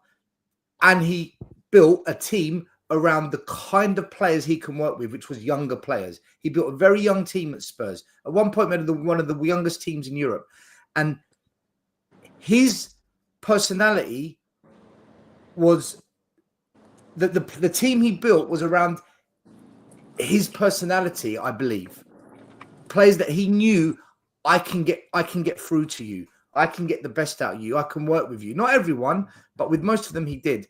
And if you look at Poch's coaching team, he brought in his team. When we brought in the scout, he brought in Mitchell from Southampton. He said, I want that guy. He brought in his people. Ange has accepted existing clowns at the club.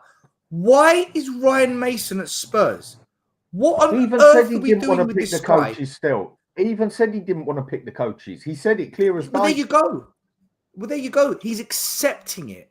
So, you know, Ryan Mason, for me, we've got this emotional sentiment to a player because he got a head injury. That means now we've forever got to be, you know, what, he's got us by the balls for the rest of our lives as fans, that he's got to be a coach at the club. What does Ryan Mason do?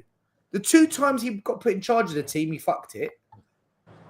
What's so good about Ryan Mason that makes him a really, really good coach? What's he achieved as a football player? What's he achieved as a coach? If Ryan Mason was a serious coach, okay, if he was a serious coach, he would have left Spurs, gone and taken over some lower league club and learnt his trade. And then come back to Spurs once he'd proven himself. That's what Vincent Kompany did. That's what Wayne Rooney tried to do. That's what Lampard did. Whether they go on to be good or not doesn't matter. But they went. Scott Parker, Yaya Toure, Defoe's doing it. So many. But He Ryan did go Mason, to the job in Belgium, didn't he? Listen, Ryan Mason has stayed at this club. He is showing to us that he's not serious. He is showing to us that he's mediocre. And Ange, yeah, I'll have some of that. I'll have you on board. Because, and what did Ange say? Because he knows the club. No, Ange, you get to know the club. Make up your own opinion. You get to know the players. We're taught this, guys, we're taught this entry-level coaching badges, like beginner shit. I'm not even joking. You get to know them. You. But he's like, yeah, I'll have Ryan Mason because he knows the club. He knows people here. I mean, really, what are you doing? What respect are you going to have for Ryan Mason as a... Okay, they say you should respect any person, whatever. I've already given my opinion on that. You fucking earn respect. But common courtesy goes a long way in life. I mean, you hold the door open for someone when they're behind you. I'm questioning his credentials, Dan. I'm questioning his quality as a coach. So, no matter what you get in that team, make a cup of coffee for everyone. You're always going to have a couple of pricks that want a cup of tea and it's going to piss you off. There's always going to be people that you just don't click with, no matter how good you are. So what do? You focus on your weak spot and you go and get a few coaches in, or a coach that can deal with that amount of players, which is, you would hope, a small amount of players. And I think we've actually taken this to a point where it hasn't actually got really spoke about properly before, that even down to his coaches, they seem to speak the same language as him, as in it's one way or the highway. Dan, and can like I come I've in said, on this? that is, yeah. I've said, that is my problem that I have in life as such, if you want to call it that. I am just not good with people in the aspects of saying it the way they want to hear it. It's not even being stubborn. I can only say things my way because I'm just not good at saying it how people want to hear it. And if I was in his position, I know there's still a few I'm going to get through to, but the ones I can't get through to, I'm going to employ the people to get through to them. Go on, Ian. Right, just to say, because I've got to shoot on to my next appointment. 3 things just wanted to say. Firstly, Ange tells the coaches the style of play he wants to play, and then he lets them interpret that to the players. That's how it works there. Secondly, he hasn't got leaders. When you look at the performances that we gave, Old Trafford, West Ham, first half Brighton, Aston Villa second half, and then you look at the performances, second half Brighton, Palace, Sunday, the players have switched on. They're playing when it suits them. Because how can players veer, how can the difference in quality of performance be so large? And thirdly, in terms of not having leaders, just go back to a quote Roy Keane made years ago. Good teams have managers that call out players. Great teams have players that call out players. We've got nobody that calls anybody out. Nobody. No. Ange sits there doing nothing. I mean, James sat behind the dugout on Sunday. He'll be able to tell you more because I'm too high up. But the whole thing is a joke.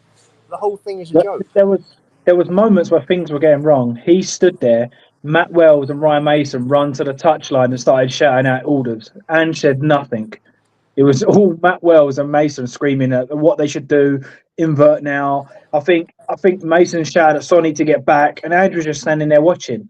When they had, I mean, you was there. The amount of time wasting was ridiculous. But every time there was time wasting, it was Matt Wells or Mason on the touchline trying to give out instructions. There was no one else. I mean, really, when you look at Mason, go on. Before I go, I've got to shoot. But how nice to come on to a mature show rather than listening to that prat. In fact, I can't use the word I want to use over the water. Use whatever word you want, mate. Throwing accusations at Savva and Stel last night that were just outrageous. Oh, outrageous. Mate, don't worry.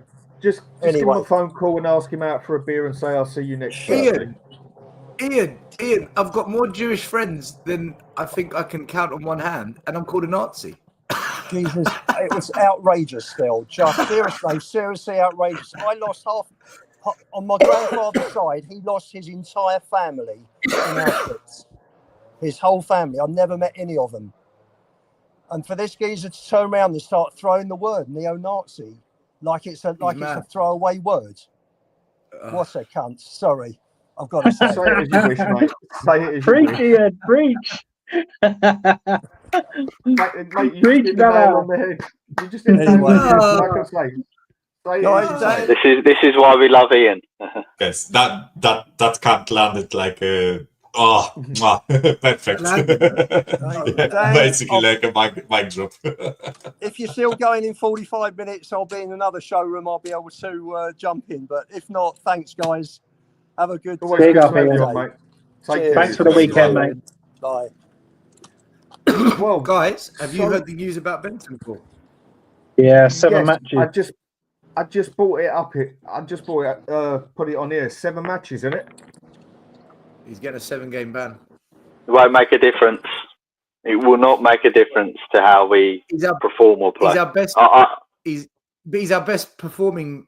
Arguably one of our best performing midfielders at the moment. Arguably, it's a debate. We could do a whole 6-hour show on that, but I just think the season's just done. All I can hope for is that we have a cup run and fluke a final or something. Honestly, I can't predict any league game at all now. I just don't know what Spurs is going to turn up. I don't even know what team. He's changed the team so much. He doesn't even know his best team, so it could be any old team that he puts out there. On an individual level, we don't know what type of performance that each of them are going to bring. Is Maddison going to play one game? He's going to be absolutely brilliant. Is he going to get pissed off and not play the next? Same with Papasar, same with Basuma, same with everyone. You know, it's Will just. we I see- mean, Do we think we'll the only- see Archie Gray in the centre midfield, defensive midfield now? maybe. Yeah, You know, one positive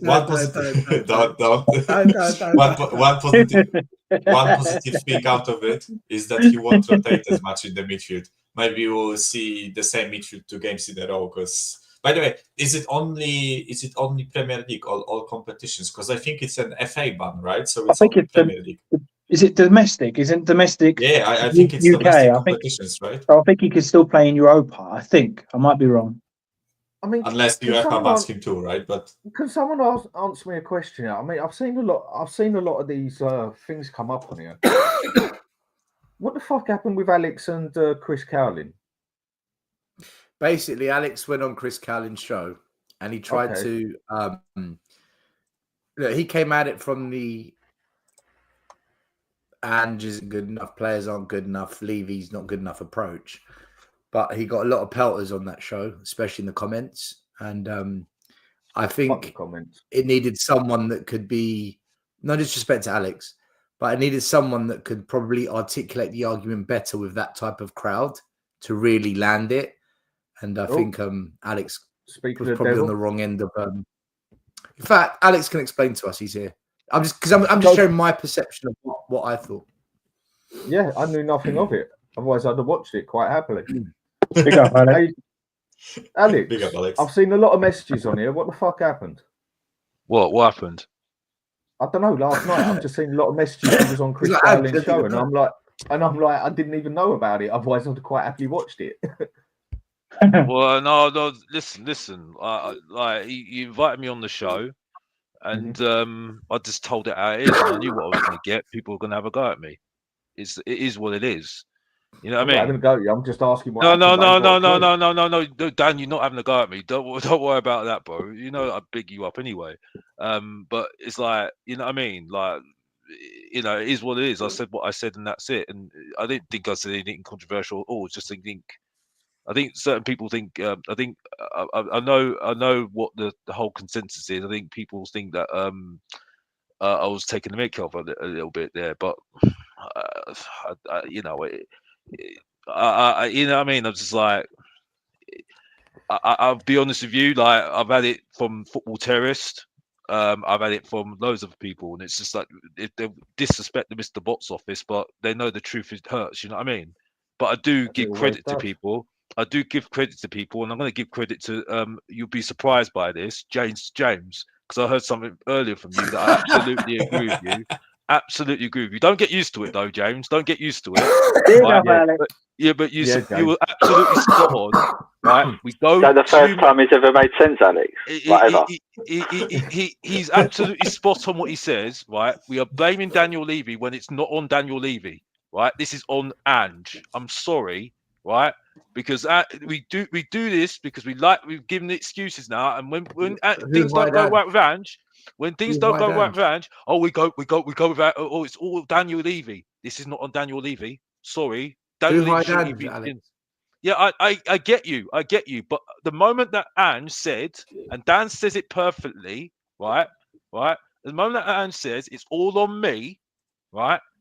That's when it was not on Daniel Levy, right? And there's been so many occasions where we've seen Ange not saying not a dicky bird to Daniel Levy when Daniel Levy's saying, "Yeah, we haven't pressured him about getting young players in fan forums."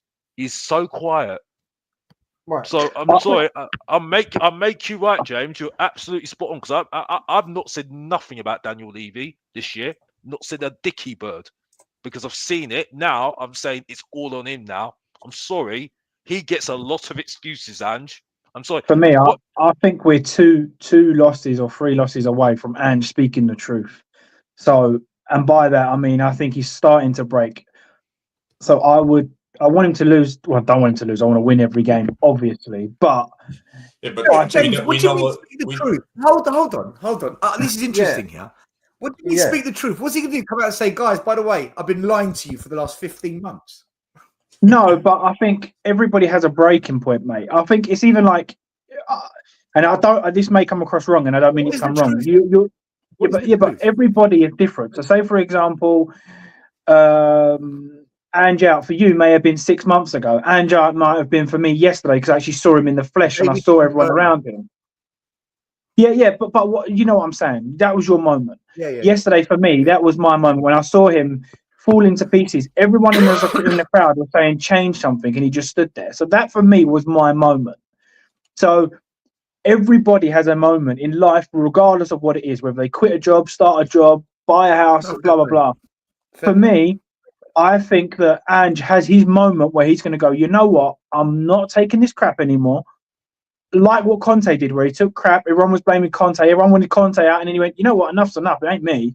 You know, the owners have done this time and time again. I think these 3 losses or a bad run of form now for him to step up and say, you know what? No. Whether that's right or wrong, that's what I think. Yeah, but James, didn't you... Tell me if I'm wrong here, but didn't you... Hang on a sec, Stel. Hang on. I've got a point here, yeah? Didn't you just agree with us when we pretty much, I think most of us agreed, or at least questioned the point, that he isn't lying to us. He isn't Levy's little bitch. It's just where he's been in the small leagues, he genuinely believes what he's saying. Dan, very smart, mate. James has just contradicted himself, and Dan, he's pulled you up on it, James. No, but I agreed when Michael said that earlier. I agreed with him. I didn't disagree with him. Right. So how the fuck is he going to wake up then and tell the truth? So exactly. Or you're telling me he's going to wake up and go, oh, fuck, I'm full of shit, I'm out my depth, and then say it? Yeah, basically. Basically, I think that he's going to get to that point where he's going to say, I can't do this. Everyone's deflected it onto Levy. He's going to have that moment where he goes, right, that's it. So I'm not saying that I agree or disagree. I'm not talking from me. I'm just saying. So how's he going to have the moment to say, right, that's it? He's got to wake up and smell his own fucking coffee before he can do that. You agreed with us that basically he actually believes what he's saying, and he's not chatting bullshit to us and sucking off Levy double hard till he's nearly got purple lips. And he's actually believing what he's saying. So it can't go both ways. No. What way are you... So what way are you coming at, James? I think that he believes he's been backed. I think within reason. I don't believe he. So how can he? So how's he going to wake up then and say, right, I've had enough. Game over. I'm going on Levy. How he hasn't done it, and he's told me to say it. James, mate. So because I think that there'll be things that are brought up, i.e. Conor Gallagher, i.e. Neto, i.e. people like that. So. To be fully, I mean, now we can see we've got a hole in the midfield. We can see that we need a winger. And again, I'm not saying that I think that he's been back or he hasn't been back. What I'm saying is I think that he's going to have a moment where he's going to say, this is all on me. I have to sort of respond in some way. So. Yeah, but I don't understand this, right?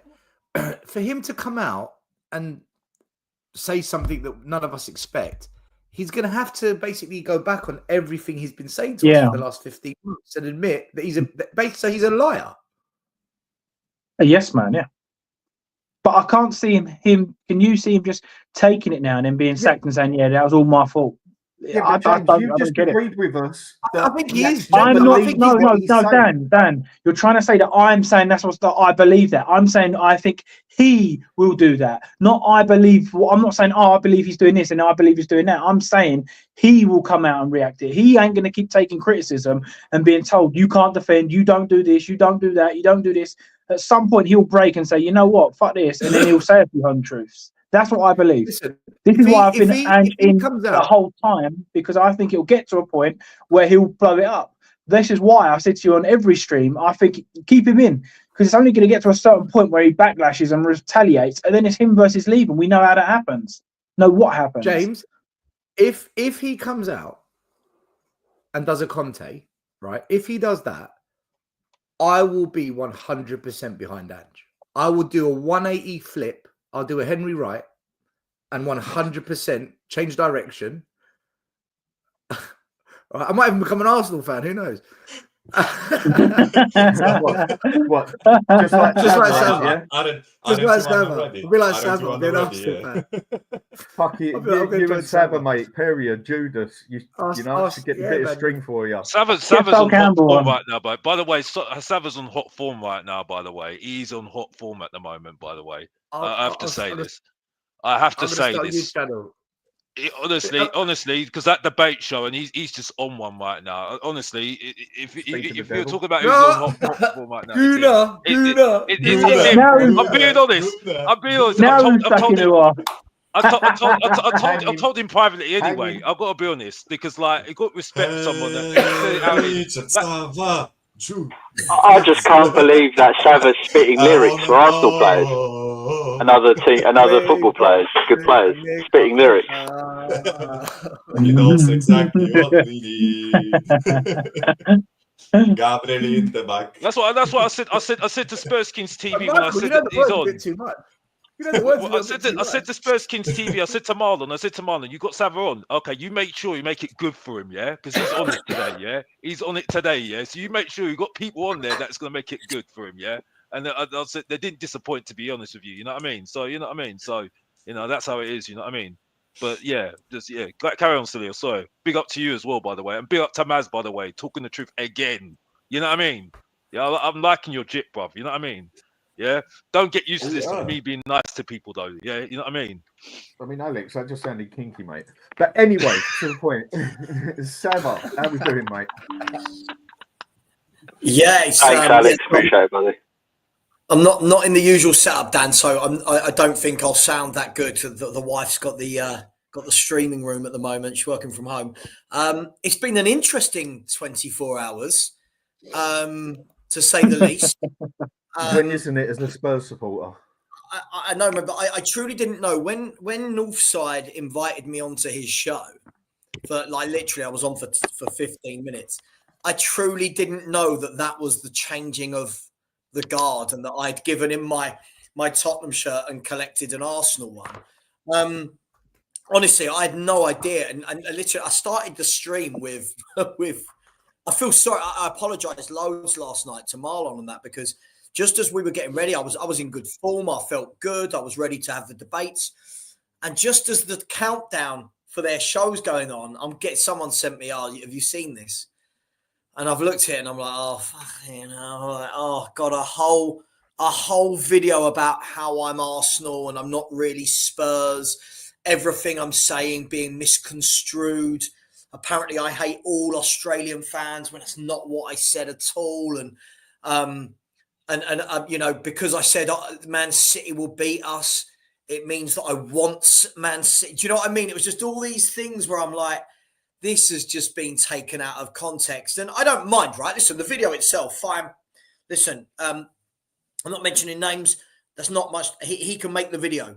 What makes me laugh more than anything, guys, is, don't get me wrong, 50% of people in the chat are like, yeah, Savva, go on, Savva, we love Savva, blah, blah. The other 50%, it was people talking about my unborn children that won't be loved. I was like, okay. Savva's got mental issues. Savva is, you know, like, don't get me wrong, Stel caught some strays in all this. But, you know, Savva and Stel are terrorists. You know, they're angry Greek men. They don't like Ange because he's half Greek. And I'm like, I'm a neo-Nazi. It's according to look, the content creator. I'm a neo-Nazi. I just find it all a bit silly. Look, at the end of the day, I've got my opinion on Spurs, right? I've got my opinion on the manager, and I won't be bullied into I'm a bad fan because I don't like what's going on at my club. I won't be bullied into that, right? I don't buy this notion. And listen, I'm not telling any of you, anybody else, how to support their football club. But if the notion is, we've got a manager, this is our manager, I love him through thick and thin, cool, run with that. I'm not that guy. I like to see things that are working, right? And unfortunately, yesterday it was just a bit silly. So there's going to be no Arsenal Heritage TV. Yeah. There's not going to be a retaliation video. There's not going to be. Fuck off, Savva. Yeah, I know. There's not going to be. We invited you on here. Stir the pot. Do it. It's just, I just find it. As I said, it's not even the person making the video that annoys me. It's the people commenting in the chats with just, it's pure abuse and vitriol. It is just vitriolic abuse and a pile. But it's also just lies, isn't it? It's just lies. Because there was something, like he said about you, he said, I would never go on an Arsenal channel because then you become an Arsenal fan, and before we go to play each other, we go to war. I think he should have Arsenal channels. I think he should watch a Tottenham. No, but I think he should watch a Tottenham Arsenal game where he sees Maddison and Saka kissing and hugging each other and holding hands, walking down the tunnel together. But yet we're an Arsenal fan to go on a show. Life isn't like that anymore. He's entitled. Listen, I'm not. He's entitled. I've got no problem with that, right? This isn't about, oh my God, look what this big bad YouTuber did. It's the pile on with people that are now truly believing that I'm not a Tottenham fan. Like, truly believing that after 40 years of going to, I was at Wembley for the 1987 Cup final that we lost. Do they truly believe it, or is it just another thing to throw shit at you? Come on. Yeah, I believe so. It's us Albanians, mate. They don't like us. I think some people truly believe it. With the vitriol that was coming from it, it was just absolutely mental, mate. Last night, I sat there. I didn't go to sleep till about 4. Stel and I was messaging him, right, and you, Dan, and literally one after the other comments into my YouTube community section of just Judas. If I see you at Spurs, I'm going to kill you. You're an Arsenal cunt. I'm like, what? I'm like, whoa, hang on, what? Whoa, like it's brutal. And when this is what I say, when the video goes out like that, I don't mind it. Do a video, bring up my thing and say, listen, I don't agree with this. But calling me a prick and a wanker and all of these things for 90 minutes and telling the world that I'm an Arsenal fan, I just felt a little bit like, is this why we all started YouTube? No. Is this really what we started this for? To have wars with people who have, listen, I'll call out people who have a different opinion, right? But I'll debate them. Yeah, I open up my channel. You're sure, and people come on. I don't agree. Cool, but to just have a 90-minute rant about how I'm the devil, it's things like this. I said Man City will beat Spurs. I think they will, right? I think they will. I know what fans want to hear is me going, I believe we will win. I don't, right? I don't. I'm true to myself. Yeah, but you said that about Ipswich, and look where that got you. Mate, when I say it against Ipswich, though, no one brings it up, right? When I said we would batter Palace and batter Ipswich, no one brings these things up. When I say, I think we're going to lose a game, it's, he's not a... So essentially they're saying that I should say 38 games a season, we're winning today. That's exactly what Stel gets as well. That's exactly what you get, and I've seen it happen 100 times with a pair of you. You two get it the worst. No two ways about it. You do. Many a time I've seen Stel have to bring it up as well. Yeah, but I said we was going to win that fucking game. Yeah, but you're still a prick, and I don't like you. I predicted we're going to be. I did a prediction show. I said we'd beat Ipswich 5-0 comfortably.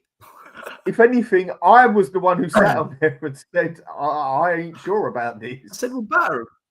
But you got to look at the channel as a whole. The biggest viewed videos don't are put the where target on your back. Don't put the target on your back. Biggest viewed videos are where he's trying to start. No, I agree with you, mate. I agree. They'll make another one, James. No, I agree. One, right? But that's only because he's getting views. You can't believe it. I know. Or maybe you can. Ask me a football question, Dan. Ask me a football question. That's what I was about to go to. Levy in or Levy out? No, the reason I've let Stel say his piece on it and you say your piece on it because you weren't there to defend yourself, even though we talk about Archie Gray quite a few people after. No, I don't want to talk about Archie Gray. Archie Gray's going to play now. Bentancur's injured. I'm telling you. Ian's not here. It's not worth it. But Savva, I'm going to give you the question that I've given Alex and others when they came on for a spot on point that Mike made. What he basically said was, we was going on about how Ange is just basically Levy's little bitch, basically, is how I see it, yeah. But then Mike changed the context around a bit. A word that I must admit, it just does my head in because I hear so much of it. But then again, it's like the same word we always use as inconsistency. You know, you hear the same word over and over again, it almost becomes dry on you. Do you think that Ange isn't lying to us and he isn't Levy's little bitch? And what he is actually saying, he genuinely actually believes it, because he has never been backed up as such at a club. Celtic backed him up, but with what, 20 million, 15 million, whatever else, which to them is rocket money, yeah? Whereas to us, that's tuppence money. And he's actually come into a club that has given 300 million, and he thinks, whoa, they have backed me up all the way. Do you think he actually genuinely believes what he's saying? Because he's never been in this level system of football. Or is he actually just blowing Levy? I don't know, but I think James needs to go, by the way. I Yeah. just didn't want to start the log and then. Cheers, mate. Yeah. I've got to leave, though. You know that. Take care, James. Take care, boys. Good show. See you later, mate. Take Bye, care. James.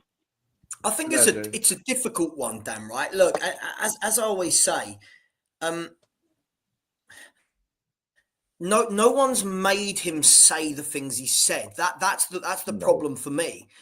I understand it, right? I understand that managers are asked direct questions and awkward questions every day, right? Every press conference. I mean, look at managers look at Klopp. Klopp won it one time with the press. He's the funniest guy. He's happy. He's laughing. The next time you see him up there, it's like he can't be bothered, right? And he's bored of the questions.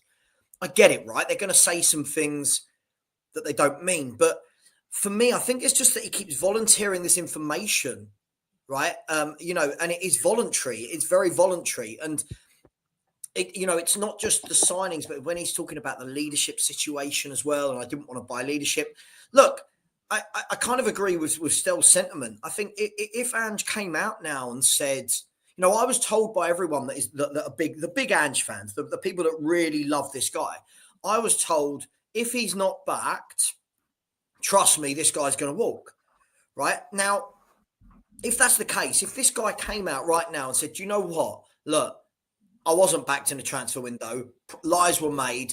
I'm not saying it's going to be word for word, but you know what I mean? If he did a Conte style rant, I would turn around and go, you know what? Absolutely fair play to you, mate. Listen, I don't like you as a manager, but fair play. But at the moment, when I've got a manager telling me I've been backed, 100% these are the players I wanted, right? I pick the team. This is on me. I didn't want to buy leadership. I didn't want to buy more defenders. Alex made this point yesterday on Chris Cowlin's show. Alex made this point brilliantly. Which one is the lie? Which one am I to believe? If my manager is telling me something and I believe him, now I'm in the wrong for believing him. But if I doubt him, I'm in the wrong for doubting him. So do I believe the lie?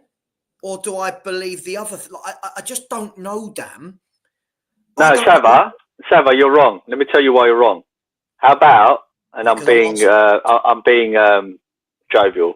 How about you just believe the evidence that's right in front of our eyes, and how about we ignore what he says and actually look at the actual facts, the figures, the way he sets up the team, the decisions he makes, and then judge him on that. And if you do that, then you end up with the same conclusion that you have anyway, right?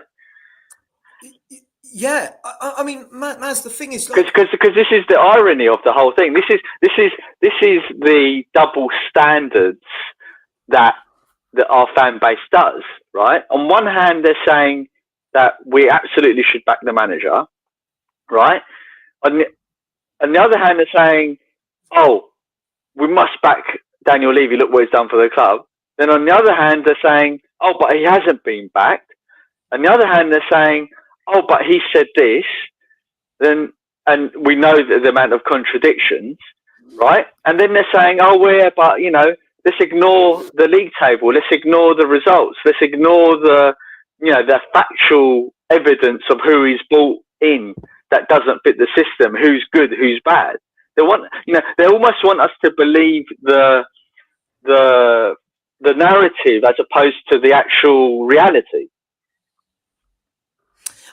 Maz, for me, what I want to know is, What is the narrative we're all meant to believe? And again, this goes back to Spurs don't have people that come out and tell us about the club from within. Do you know what I mean? Who's coming out and telling us this is the narrative? Yeah. So I'll tell you what I think the narrative is. It might not be what you think it is, but I believe that the narrative that comes from the top, the board, is that we are a successful club that is building, right? Building our infrastructure, building our facilities, building our infrastructure, building our capacity to entertain the fan base. We're building up our talent pool of employees, i.e. the young players and the management, right?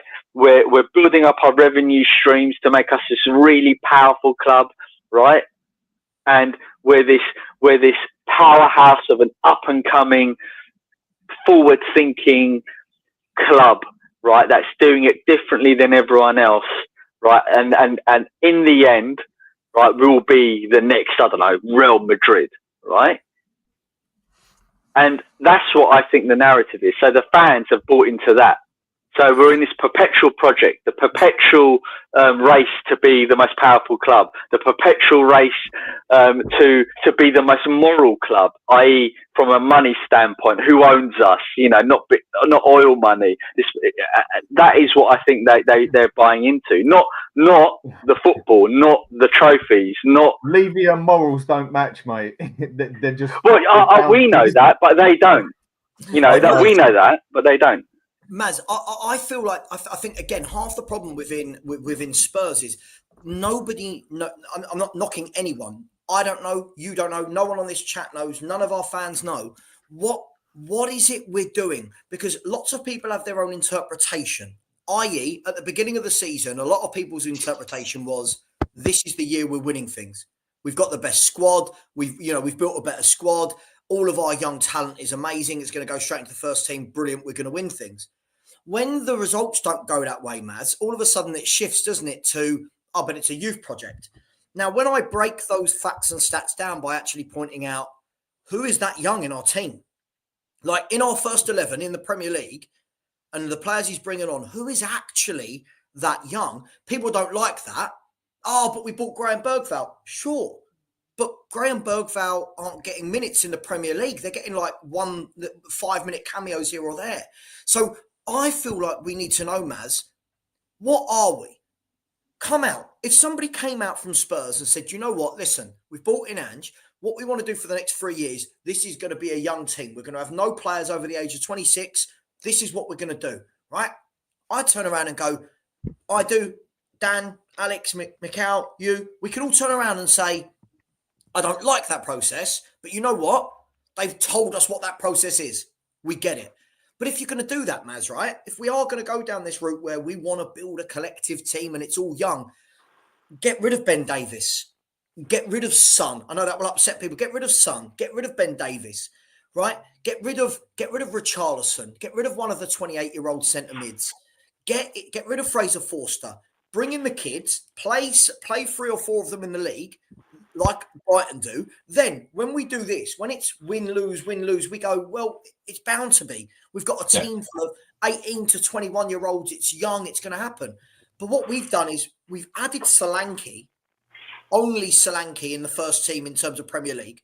When it comes to the substitutions every week, it's always, if Bentancur starts, he comes off Basuma or the other way around, right? Werner will come on for whichever winger comes off. Richarlison will come on for it. It's not like we're seeing a youth project like some are saying. So as a fan right now, I don't know what the plan is, other than lots of hopes and dreams that this manager's going to get things right. And that is where, as much as I say bad things about the manager, again, I do feel for him like I do for every other manager. I want to hear from him the truth, not in an egotistical way, not in a rant. I want to hear, I was brought to the club. This was my remit for year 1, year 2, year 3. Yeah. If it was year 1, consolidate, fine, we did that 5th. Year 2, consolidate again, add 2 or 3 top players in, go far in Europa League, Fine. Year 3, I've been told I must win a trophy. And by now, I must be challenging for second, third. I'm cool with that. But our fans flip-flop from everything's amazing, we're brilliant, look at this, we play the best football in the league, we're great, to every time we lose a game, it's a young team when it's not. It's a project and a process when there's no evidence of that. And just give him time. And fine, I'm not going to sit here and scream Ange out. I don't want him here. I'm not going to sit and scream for him to leave. But when he does leave, this notion that we need another